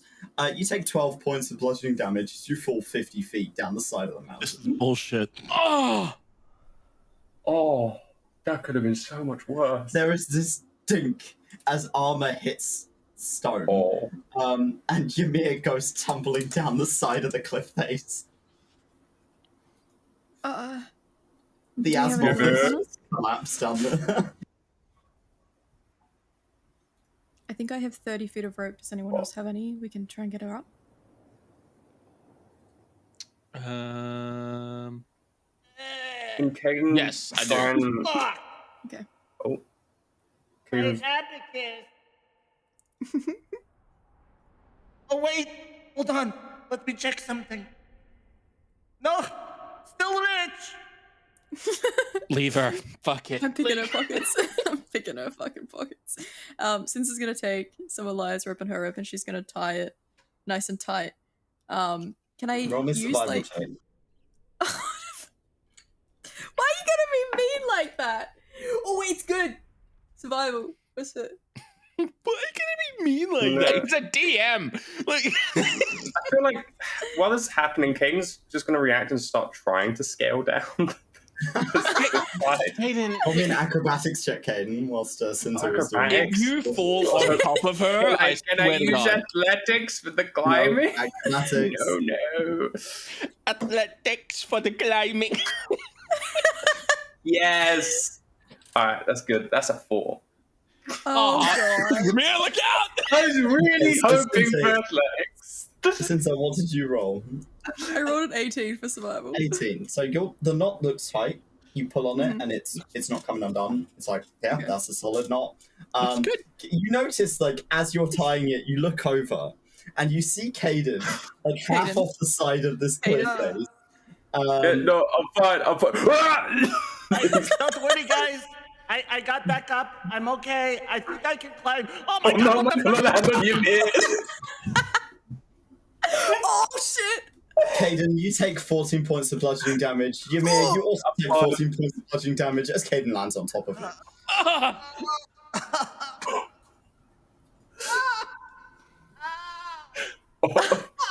Why? Why? What? You saw it, Kaiden. You saw I had a rope. Why? Hey, maybe I should climb down and get them. What do you think? No, I swear, I am not mumming this party right now. Stay right there. Can I tie a stick to the end of my piece of rope so when I throw it down, it's not gonna like just kind of flap in the wind? Yeah, you can. You're able to find Wasn't what I meant. You're able to find like a decent like sized kind of heavier stick to act as a counterweight that you tie to the end and kind of tie it tight. But yeah, no, Kaiden and Ymir are both kind of on this little ledge 50 feet down. Oh my god. It hurt. Sinza Can holding I- this stick in Can her I just hand. get some mud and honey? I'm just gonna slap it on your knee and cast Cure Wounds. I'm trying to help. Give me an avalanche. Like, From the killers. I Since love. when is Ymir, that some of your armor is somewhat dented from where Kaiden landed on you. It's 8 points of healing. Oh no, I dented the armor. I'll help Sinza with the rope if I can give her Okay. advantage when she lowers it. As you begin to kind of move the rope down, do you just chuck it, or are you like feeding She's it down? aiming for Kaiden. Because Okay, she knows Kaiden roll me an will athletics check, please. possibly.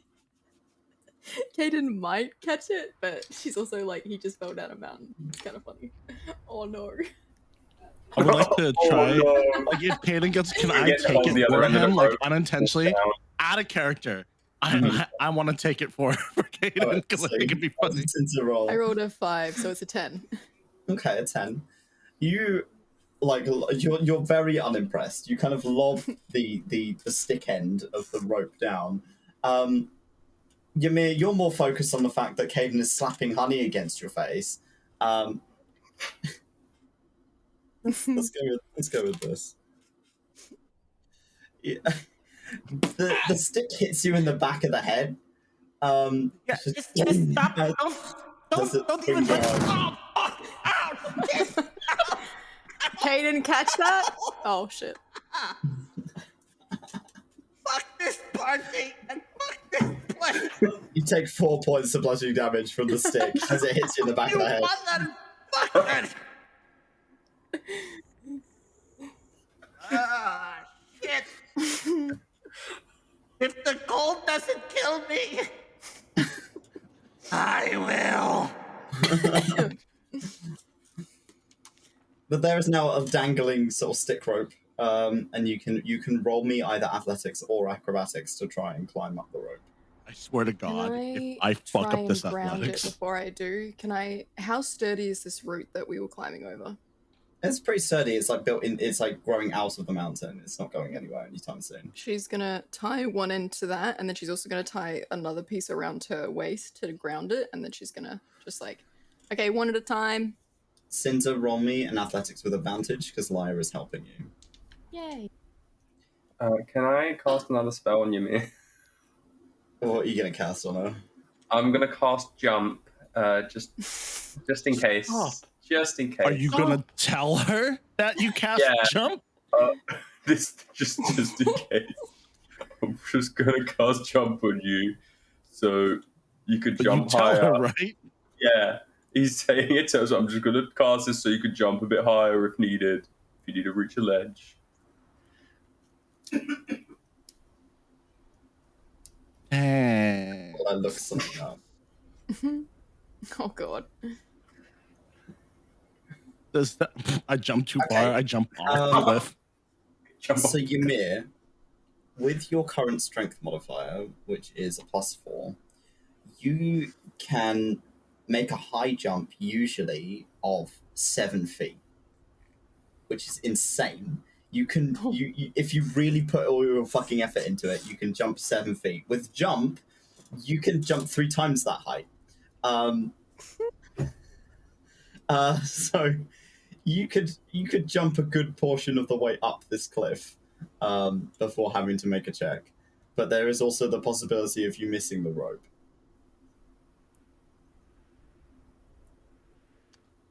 I'll take that risk because I'm gonna use Dex's gift. I'm gonna use Kaiden's gift, right? So if I die, it's Kaiden's fault. Okay. Okay, you can jump 21 feet up, and then you're going to have to make an athletics, but the DC will be lower. You then, like, the athletics will determine whether or not you grab onto the rope. Okay, cool. I'll do that. Okay. Get a running start. I'll just be like,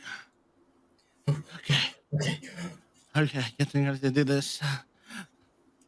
Hey, Kaiden, can I tell you something before I jump? Yeah. You're a fucking bitch. I'm gonna run.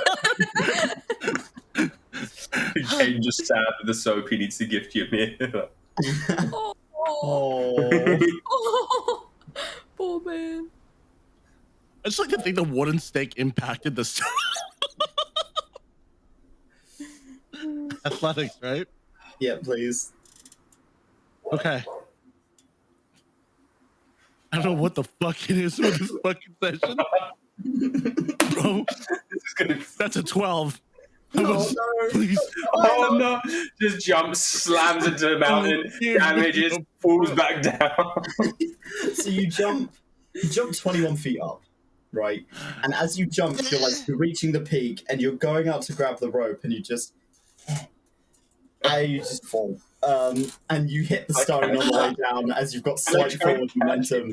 You slam into the cliff face, hit the floor, you take another 2d6 of damage. As you take 11 points of bludgeoning damage, you land back next to Kaiden. And I not attempt to catch half the damage, so I take half. You can try and catch her, yeah, go on. Can I Roll me a try? strength check, please. cocked up. This fucking party. That is there's a 4+4, so it's an 8. You open your arms. Don't worry, Ymir, I'll catch you. You just land on Kaiden, you also take 11 points of bludgeoning damage. Oh boy. Lyre's just watching this happen. Lyre's just You like, both get back up exactly where the you rope. started. Tobes, I swear to Damage God, do I take? if we make it to this other side of the mountain and you fuck me with a Cyclops, I'm fucking leaving. I'm quitting this fucking game. Fuck your encounters. I fucking hate you, you bitch. There's gonna be a swarm of bees. Oh, fuck. I can't breathe. How much damage did I take again? 11 points 11 of points. bludgeoning damage. My God. I don't even want to think about what Ymir's on. Ymir's probably in the red. No, surprisingly, I'm fine. It hurts. Oh wait, you two. Climb the rope. Yeah, okay. So, both of you roll me an athletics check to climb the rope. Thank God I have good athletics. That's an 18. 18. Otherwise, without my athletics, it would have been an 11. Kaiden, you make Can your someone way please up. give Ymir inspiration or something? Oh no! Lyre's just standing there. I Watching. need it for myself, dog. What? Yeah. Bro, no, this is fucked. I rolled 3. I rolled a 3 plus my 4. That's a 7. Can I say that if Ymir climbed first, because then Ymir's just going to fall back to Kaiden while he's climbing? Well, no, it's one at a time. You're going one at a time. Oh, it's one at a time. Okay. I'm so done. Kaiden, you rolled first, you're travelling up first. So Kaiden makes his way up. Takes a bit of effort, but you are able to get up there. Ymir. I clocked out. I'm done. This is how Ymir dies. Ymir, Kill my you character. I'm get done. about halfway up. When you're starting to get rope burn through like climbing this rope, and your feet are slipping and you're not able to quite get a grip. You're cold, you're in pain, this is just not going well for you, and you're stuck about halfway up.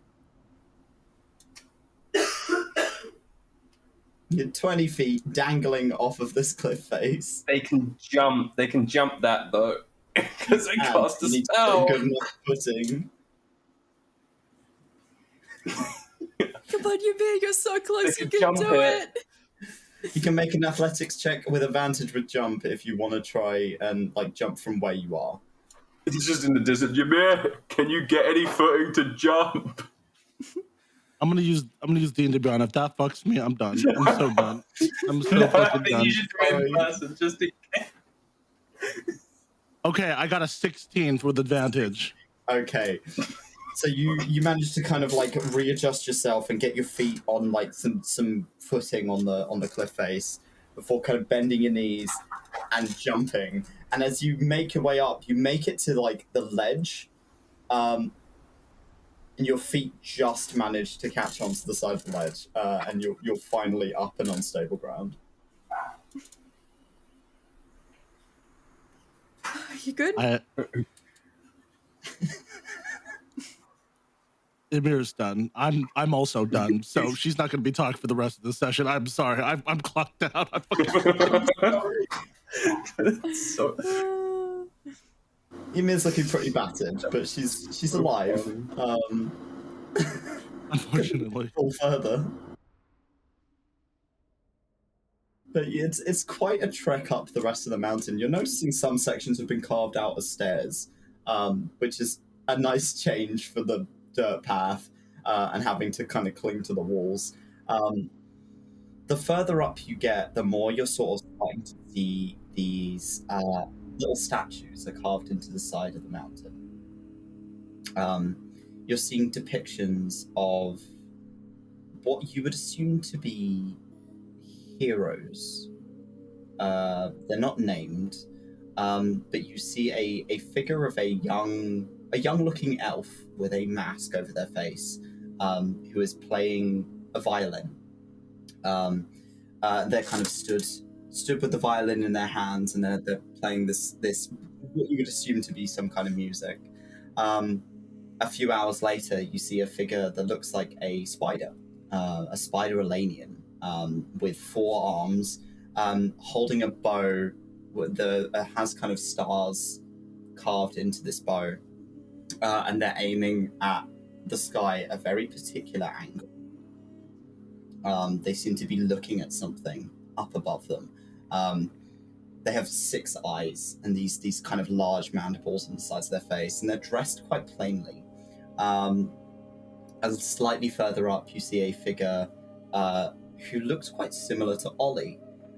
They are a druid, a plant person with sort of long willowy hair, dressed in this beautiful plate, sort of with carvings all over it of dwarven patterning, and this long cloak, and they're holding what looks like a saw, this cleaver with a serrated edge on one end, and they're kind of holding it above their head.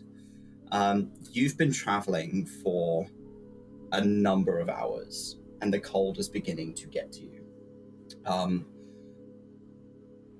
Out of all of you, the only person who has seen snow before is Ymir, and even then, Ymir's not seen it. They've experienced it, but they've not seen it. It's beginning to rain? No, it's much lighter than rain. It's colder than rain. White flakes of frost are beginning to settle on your shoulders as you're making your way up the mountain. I'd like everyone to make me another perception check, please. I'd love to see something.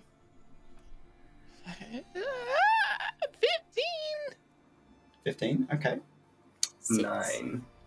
6, 9. 13. Okay. The only person who sees it, probably because Lyre is on the lookout now that he's kind of making his way up and he knows what he's going up against. You're looking up at the kind of swirling clouds above you. There's a person. You see this gigantic grey figure just amongst the clouds, covered in tattoos from head to toe, very slowly making their way across the cloudscape above your head. Lyre will just stop the party for a second. Hey guys, you ever seen a giant before? No. Look up. And he'll point out where he is. You can see him. This giant bald figure. Ymir, you can't, unfortunately. This is fucking bullshit. But you can see he's got sort of what looks like white fur around its waist, and this giant horn that is sat on its hip, and a greatsword, easily bigger than anything that you've seen on Sif. This thing, from this distance, is maybe about the length of your forearm, but considering how far down you are, this thing is probably about 70 or 80 feet tall. Oh, big. This thing is huge. He's big. And he's walking on clouds that shouldn't hold up the weight of a creature like that. Dulong mentioned they protect the people here. So let's just be nice, not try to fight them. Oh, they're all the way up there. So, Yeah. so I don't I know, but it's us, and we'd find a way, so let's not. That's fair. I wanted to say while we were looking at the cloud giant, Kaiden will probably try and go next to Ymir and just describe in detail as much as he can what they look like for Ymir. It's a fascinating concept to you, Ymir, that there are people living in the space between the ring and Sif. In that cloud cover, there is a community of creatures that live there, that aren't bird-like, that do not have wings. They live upon the cloud cover.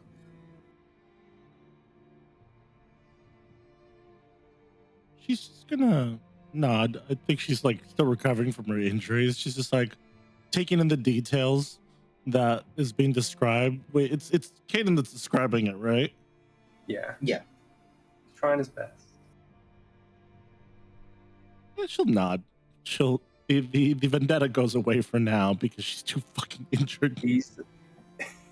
I think it will also gesture if you want to hold your hand out, so he can kind of like trace shapes in your hand to try and show the shapes of like the clouds and like the horn that they're wearing and everything. Mm-hmm. And she'll sort of nod. It's probably like the happiest you've seen her, but then again, she's like dealt with a lot of shit up to this point, so it's just probably like a really enlightening moment. So she smiles. Ymir, with your history of the ring, it's very likely that if you looked up on the ring, because when you look up on the ring, you can see Sif above you. Yeah, the ring is effectively a reverse gravity. So Sif is your sky when you are on the ring. If you looked up on the ring, you'd probably be able to see the giants on their cloud cover from above.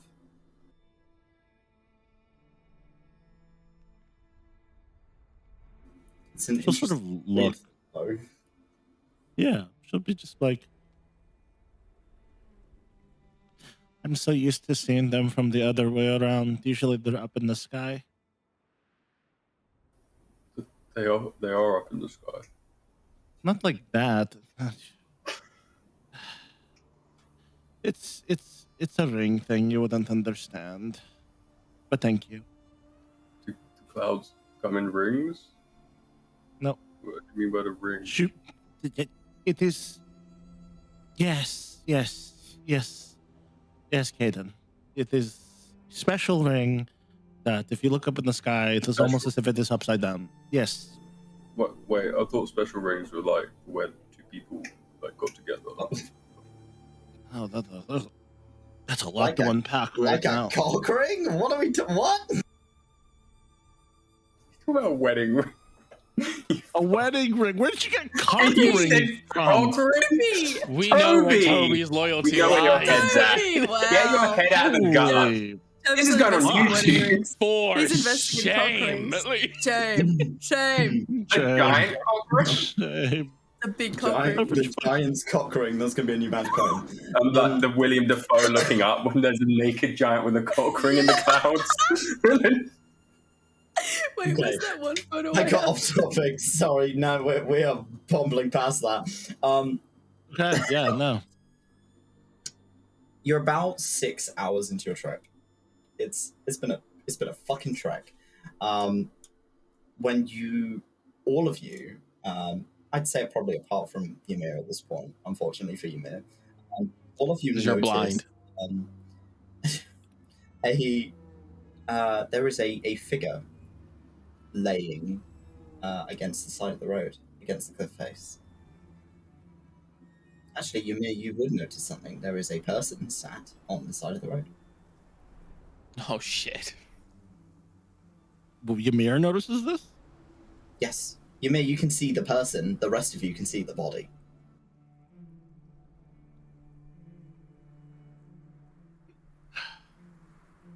Fuck. Lyre's gonna check for a pulse. No, nothing. They have a wide kind of blind eyes. They are asthma.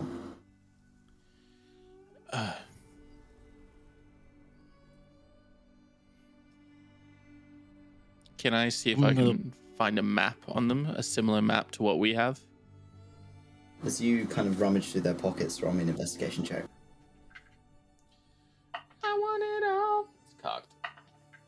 17 plus 4, so 22? 21. 21. As you're kind of rummaging through their pockets, you're able to find a pouch on their person of a handful of small spell components and about 60 gold pieces. You find a small dagger, nothing special, just something to kind of protect themselves, and a map that is torn and a little bloodied that is very similar to the one that you carried.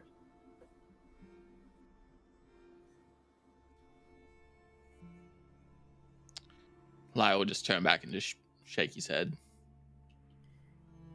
Does it look like they froze to death, or were they stabbed, or how did they die?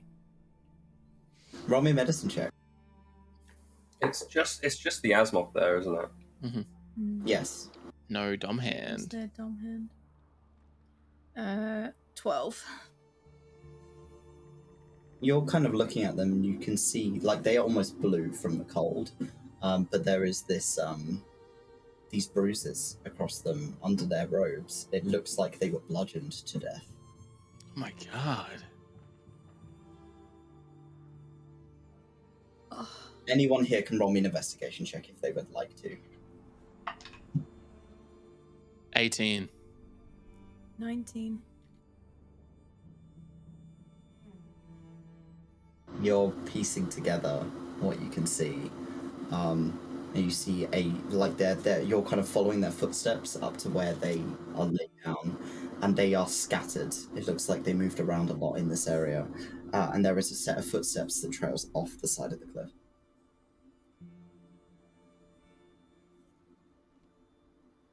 Can I look down?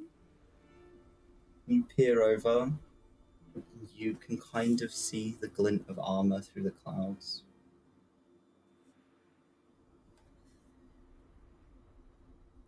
It's likely their dom hand fell to their death. Oh, God. Sinza's gonna squat down and just try and close the eyes of this Asimov. Yeah, and then she just looks back up at the party. I think that the dom hand fell. You were told this was a dangerous path. Mm-hmm. Why is she covered in bruises, though? Was she trying to carry him up the mountain? Did something happen to him? Maybe she was trying to, help him. Tobes, Hi. can I roll something to determine if she was murdered in any way? I mean, you can ask her, but you can roll medicine if you'd like. This will set the bar of whether or not I'm going to go Felburn today or not. Oh boy.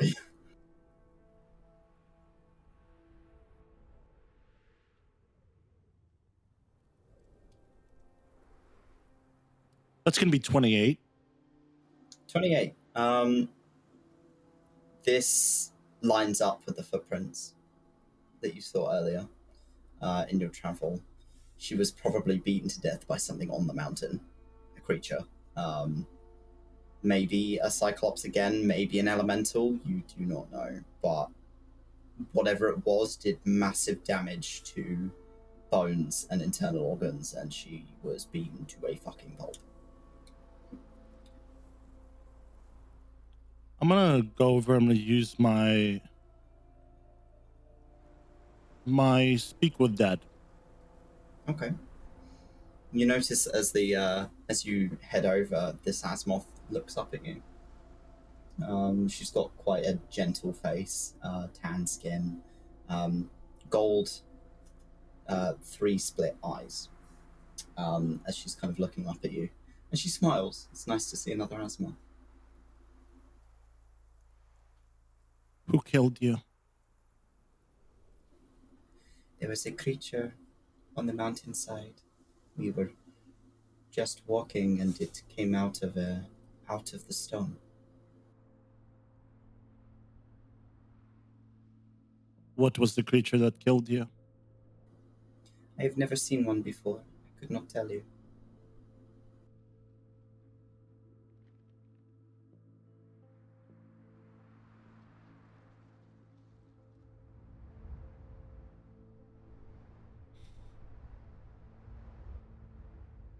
It's going to look back.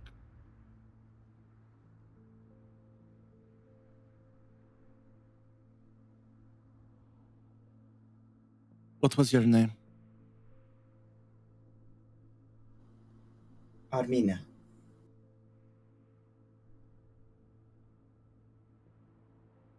I will avenge you. You do not have to.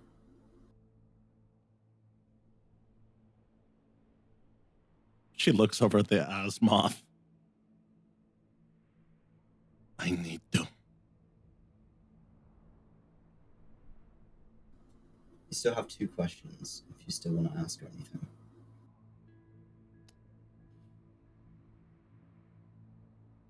Give me one moment. Hey guys, do you have any questions that you want to ask this one? Do you want to ask her what happened to her dom hand? I'm gonna kill him either way, but okay. What happened to your dumb hand? He was pushed. I like to think it was faster than mine. Did she see where it went at all? This creature, do you recall where it went? It walked back into the stone as if it were nothing. It attacked us when we were making our way back down the mountain. With that, her head kind of turns away from you as if she can't see you anymore. But you notice that she is holding her own hand. The hand of her corpse. Oh, fuck. She just seems to be waiting. She seems very peaceful despite the nature of her death. As if she's expecting whatever happened to her, she's not going to stay here long.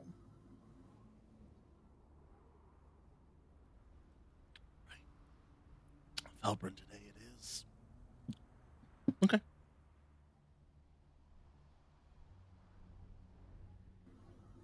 You just sort of keep moving. Can Kaiden see if he can look over the ledges in the area just to see if maybe the Dom had landed on a ledge, or at least see if he can spot the body? Roll me a perception check, please. I'm gonna cast Cure Wounds on myself. Good idea. I'm hurt. That is a 22. 22. As you're kind of peering over the edge, and you catch the glimpse of metal that Sinza did, as the clouds part slightly, there is only metal. There's no body. It's just pieces of metal. It looks humanoid, but How far it is maybe about 80 feet. It's far. You think that the impact probably killed it.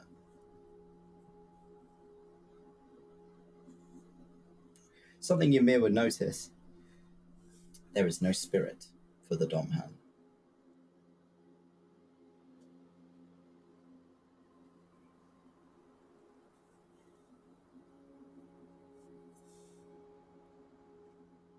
I have a question. Yeah. I'm near the metal carcass, right? You're near the Asimov carcass. Can I go to that one? If you look at the Asimov, yeah, you can go over and sit next to him. I want to go near the Dom hand. He's 80 feet down. You can climb down and have a look. No, thanks. I'm good. Yeah, I had a feeling. Is there any piece of metal that came from it, or is it all down there? You can have a look at the Asmos body and see if there's anything on her that would give you some indication. You know, I think Yeah, Kaiden I'll take a look. You're going to climb down, Kaiden? wants to try and climb down. I'm joking. Kaiden, no. If he We're gonna takes his start with time, Jade and then we'll get to can I Kaiden. use athletics to just like slowly make my way down? I'll allow it, yeah. So for the time being, we'll start with Jade and roll for me already, Dex, and we'll go around to you. So Jade, roll me an investigation check, please, as you're looking over what is left behind. 18. 18. You're looking for specific things. What are you looking for in particular? For the first one I wanted to look for was if there's any scrap or anything that might have belonged to her dom hand. I know that Ymir personally kept some, well, she was wearing him. If she has anything like that, she's not going to bother like trying to loot just any signs, any indications, but mainly just the piece of a dom hand or anything that would, if she has any kin, anyone that would care to know what happened to her. Because even though Ymir is a greedy capitalist bitch, she's still respectable to a certain degree. You notice on her, like as you're kind of running your hands over her to kind of get some details down, she has a bracer on one arm that is very clearly of dwarven origin. As you're kind of running your hands over it, it's got the same patterns that you're seeing repeated over this kind of architecture, with an MA written on one of them, like on like near the wrist. It's almost like a maker's mark. Mm-hmm. And you're kind of feeling over her hands are calloused. She's been carrying something or carrying pieces of something up this mountain. Okay. Okay. Ymir, with your history, this feels very, very similar to the situation you've been in. Perhaps she was going to the Anthaneum to look for aid.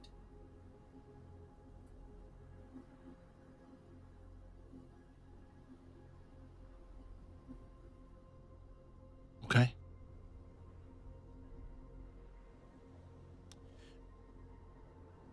Ymir's gonna reach for the small knife that she has. Yeah. And with... She has a small knife. Did Lyre take her knife? The lady's knife? No, I took a gold. I'm gonna take her knife and I'm gonna slowly whittle down specifically where the handle is to make it weaker.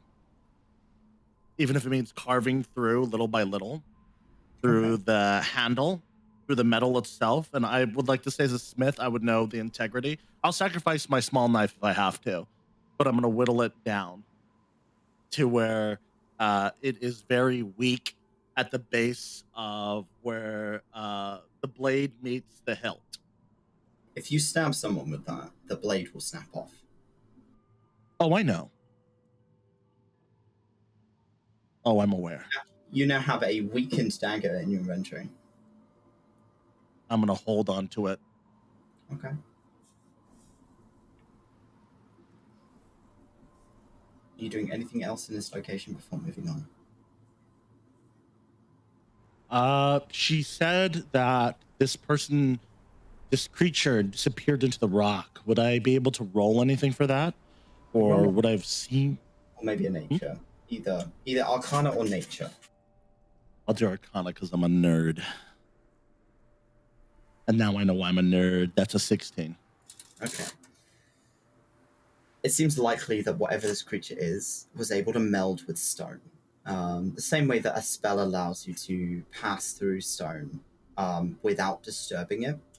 You wouldn't know where it's walked in and out of the stone because it doesn't disturb any of the stone around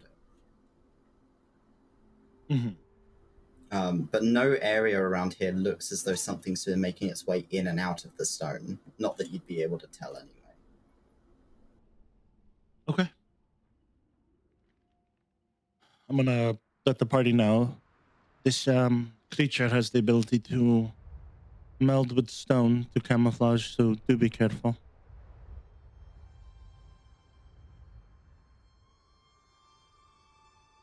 As you begin to move away from the site of this Asmoth's undoing, it's getting colder the further up you get. Kaiden. Climbing down to the dom hand. Oh shit! Yeah, you are. Okay, yeah, never mind. Roll. So what's your roll? 21. So you're taking your time making your way down. It's slippery up here because of the frost, so you're having to be very careful with each movement. Once or twice you lose your footing and you're able to kind of hold on and find somewhere else to put your feet as you are climbing your way down. It's 80 feet down, so it's quite a trek down, but you are able to get onto a little ledge where the bits of this metal are. And it seems like there's a metal torso and an arm.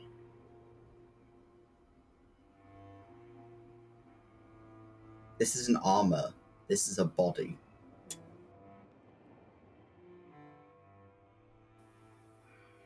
Can I gather what I can on the body and just like, can you use my cloak, whatever I've got on straps of my armor, just to wrap it around me, try and climb back up? You're able to kind of like almost like papoose bits of it to you. Yeah. And I won't roll with a 21. I won't roll for you to climb your way back up. So you make your way back up. It does take you a good kind of half an hour to get down and get back up again. But you do bring the pieces of that 𝘏𝘀𝘭𝘏 up with you and lay them out on the path. It is the best way I can describe it is it is a beautiful piece of dwarven architecture.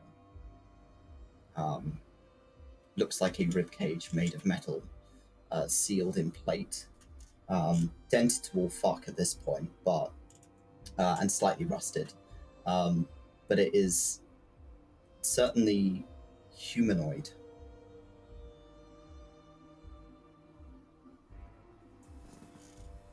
I've never seen anything like this. Are any of you familiar with the make of this? Can I take a look? Yeah. It is. Investigation. Yeah, roll me an investigation, please. That's good, but that's still something. That's going to be 14. Okay. It doesn't take much for you to recognize this kind of layout, but it is of a different make. Ingram was very similar. Very similar. This was a question mark Warforged.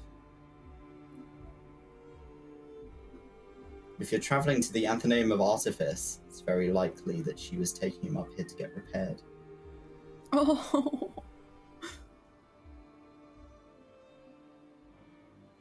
How heavy is he? Pretty heavy, but you've got a tanky strength score, you'd be able to carry him. I'm gonna carry this motherfucker. I'm gonna save him Private Ryan, this bitch. I mean, he doesn't have a head or most of his limbs. It's just the torso and an arm. At this point, there wouldn't probably be any saving him.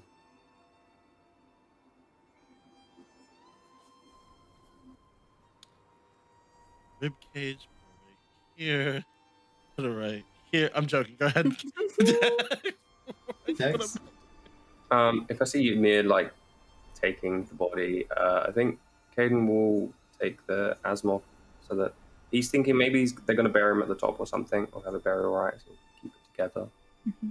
Yeah, that's what I'm gonna do.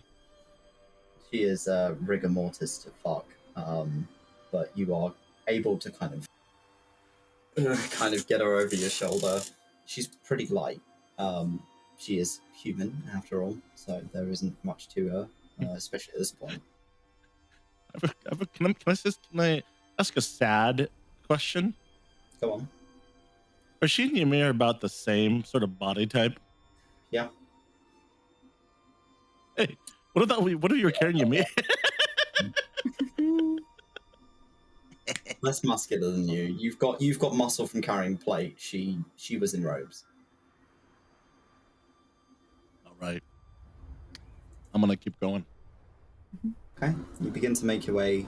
You're starting to, like, as you look down, you're starting to only see cloud cover at this point. You can't see the floor of Sif at this. You're starting to reach where you'd assume the peak to be. I'm going to move you onto the right map.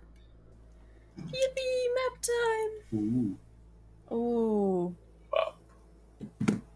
Map. Ahead of you, amongst the snow, you see a pillar with a plate engraved on the front of it that says, "Here lies the forger of the new craft. He rests upon this stone. May he forever rest in 𝘏𝘀𝘭𝘏𝘧𝘐𝑒 embrace." Oh shit. Does this place bring back any memories at all, Toby? The certain high fucking little dancey dance that Ymir and I did with a bear? Yeah, no, this is the same place.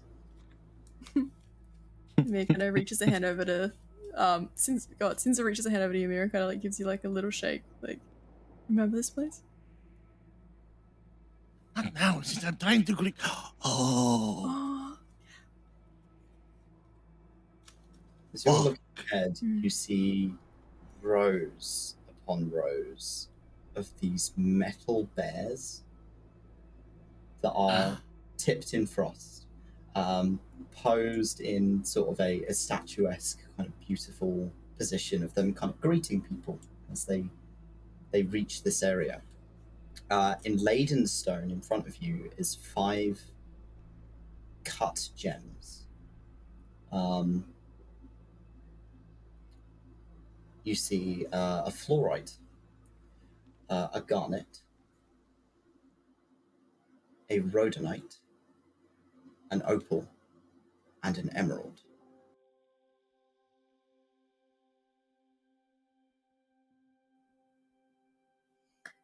Are they like, from where we can see, are they sat upon anything, or are they just like in the floor? They're slightly out of the floor. Okay. But there are triggers around the outside of each one that upon a bit of a closer inspection, if you pushed on it, it would sink into the floor. Just a little bit. Almost like buttons.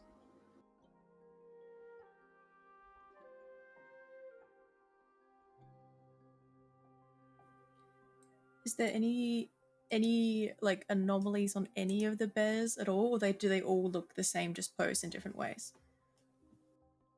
One of them stood central, which is a little odd that it's placed in the middle, and it's sort of sat on its flank, and just posed as if it's waiting. It looks at attention. The rest of them sort of are like posed in different ways, but this one is just sat in attention in the middle.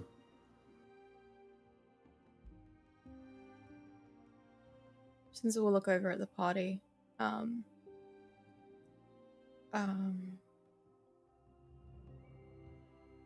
we just wait, or is there like a way down, or?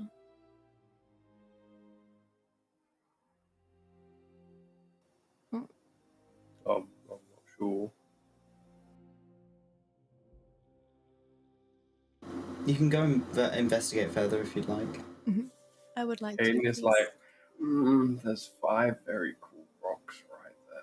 Don't take them. You can't have them. They're not for you. Kaiden, look at me. Look at me. Look at me.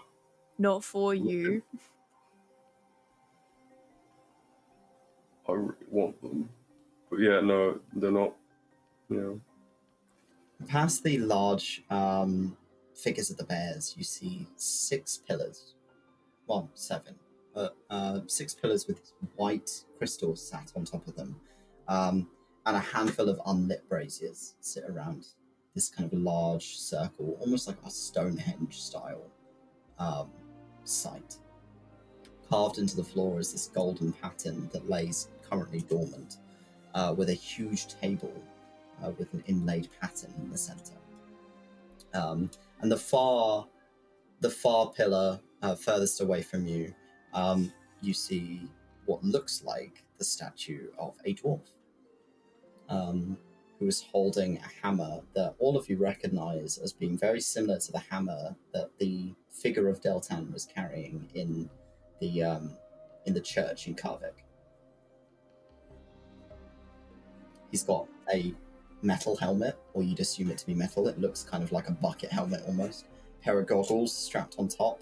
Large beard, mustache with a white streak down its center. And he is stood in what looks like an apron. He doesn't exactly look well armored. He's in sort of a blacksmith's gear. If I walk up to these braziers, are they cold, or have they been like recently lit, or are they just like there's nothing going on. The brazier itself has a handful of coal in it. Doesn't look like it's been lit in a while. So I'm very intrigued by all the cool stuff. What about the pattern on the table? If I kind of like run my hand across it, I don't want to be disrespectful, but I'm also like. It seems to be almost like an astrological pattern that is carved in of some of the stars that are above this area of Sith. Okay. It's So we'll beautifully slowly make made. our way back to the group. Kaiden's gonna touch the emerald. You're gonna touch take it. He just wants to touch the emerald because it's the green rock. Green rock. He just wants to see what it's like. He's just like, what's this? Yeah.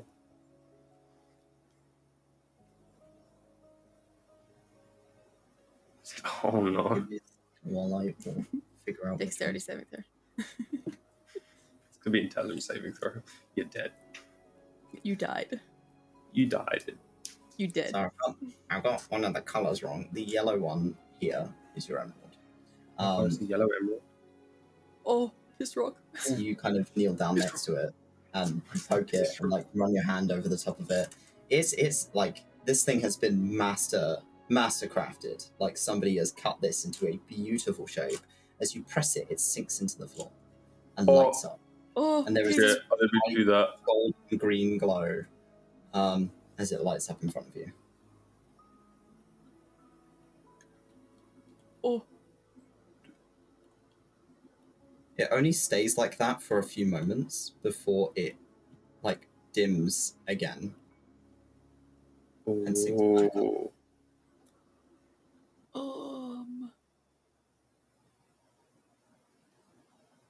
Can I touch the pink rock? You do so. As you do so, it again kind of sinks into the ground and lets off this beautiful kind of pink glow. But again, only for a moment.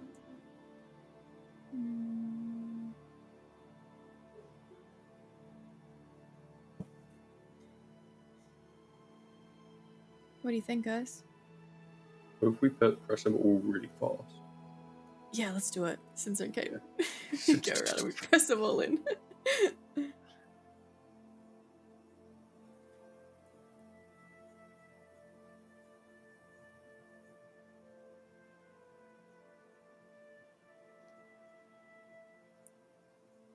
Oh. Oh. We can't hear you, Tobes, if you're talking, darling. Sorry. They all light up individually, and then pop back up again. It seems like they're supposed to go in a specific order. Mm. Can I go to the central bear? The center where, sorry? The central bear. Yeah, you can do. You walk over. Can I want to see if he has any markings on him, and if he's any switches, anything. This is a new forge. Pure white. Pure white. Yes, it looks like it could be a forge. There is sort of pipes around that look like it could be powered if done correctly. As you like make your way over to the bear is still just kind of sat.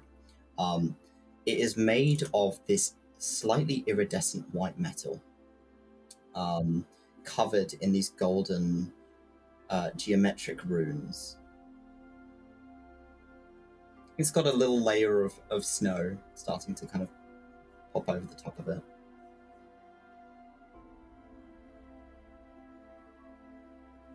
What color are his eyes? Green. What about the other bears? All of them are green.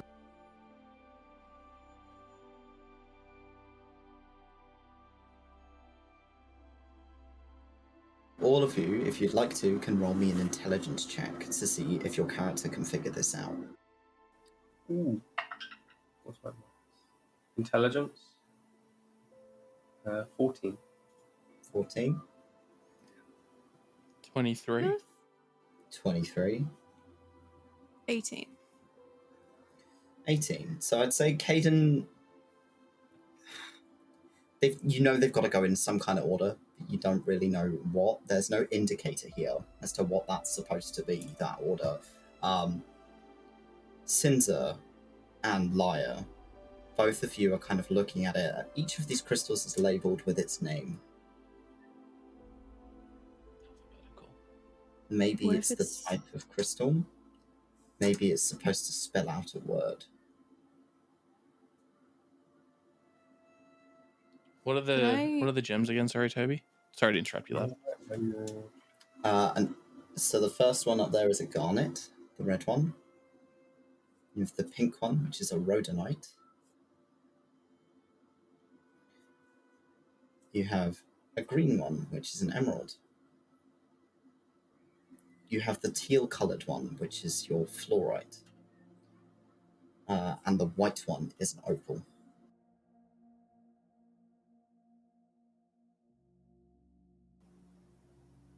Garnet, emerald, fluorite, opal. What's the fifth? And rhodonite. Rhodonite. So with that intelligence check, you think that it probably spells something out. Can I go back over to the plaque that we saw? Is there anything that? Can I just read it over again? That might give us a clue. The forger of the new craft rests upon this stone. May he forever rest in 𝘏𝘪𝘧𝘐𝑢𝑟𝑒's embrace.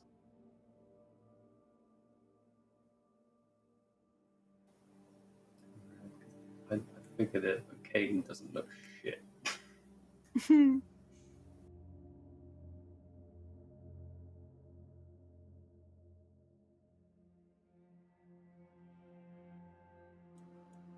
It seems there's no downside to you getting this wrong, because you've pressed it a few times already, and nothing has woken up and tried to kill you or anything like that. It just seems like it's just not working. Ymir. Is there anything I can do? Because this is part of, at least similar to my culture in some way. Is there anything I would know, or at least have an idea of where to look and get started? Sort of aligned with what they're trying to do? Do I know what this thing does? It's very likely that when you push these down in the right order, that it will activate something. This seems like a trigger. Perhaps it is a calling card. Perhaps it is something to wake up what lives here, what rests here. Can I try and place these down alphabetically? So 𝘏𝘏𝘏𝑡. T, where'd you get the T from? F, sorry. Never mind. Forget me. So, I wrote T instead of F. That's why I'm getting confused. so it's EF. E, G, Oh, which is the sorry. garnet. O, R, Right, doesn't Forge. F. And Yeah. none of them. I'm going to write You out Put it Forge. in as forge. So, fluorite, opal, rhodonite, garnet, Emerald. emerald, and they stay pressed in. And there is this rumble. From the distance, somewhere behind you in this sort of open space, you hear something beginning to move, something beginning to wake up, as there is the sounds of stone moving and metal scraping, as different sort of noises begin to move around behind you. With that, each of the braziers begins to light up, one by one. Ooh. As they all begin to light with this golden fire. You watch Lyre as you're stood in front of the metal bear. Its head lifts. It looks at you.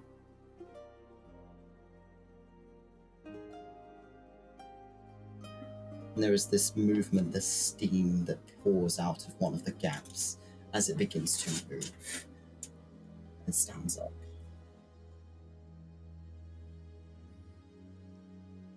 Take a step back. This is a creature made entirely of metal. Something like this should not move as fluidly as it does. There is no soul in this creature. It is powered by magic.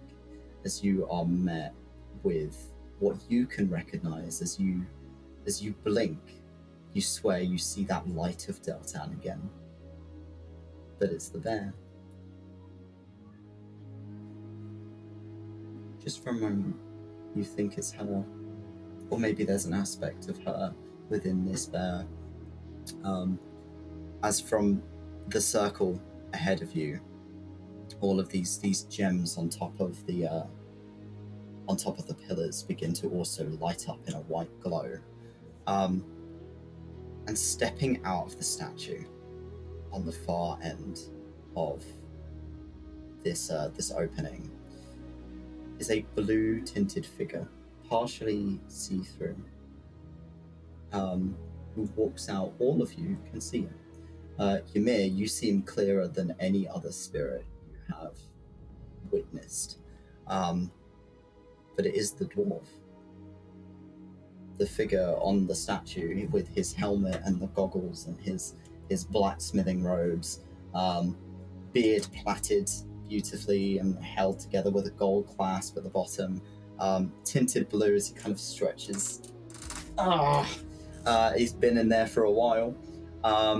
Looks around, kind of looks past the table, and makes eye contact with you, Lyre, as you're the one who's closest. And there's a smile on his face as he kind of moves over towards the front, places a hand on the bear. And the bear sits back down and kind of nuzzles its head against him.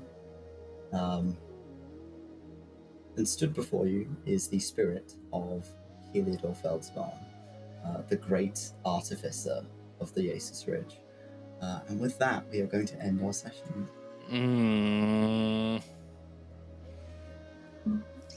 Alright. Trust that. Like how Kaiden just has a corpse on his shoulder. Jade has like a torso strapped to her back. We're a good-looking crew, honestly. Yeah, it's certainly a look. But yeah, I hope you guys had fun. It was good. And we'll get back to this in the next session. Yeah. See you all next week. Take care. Bye.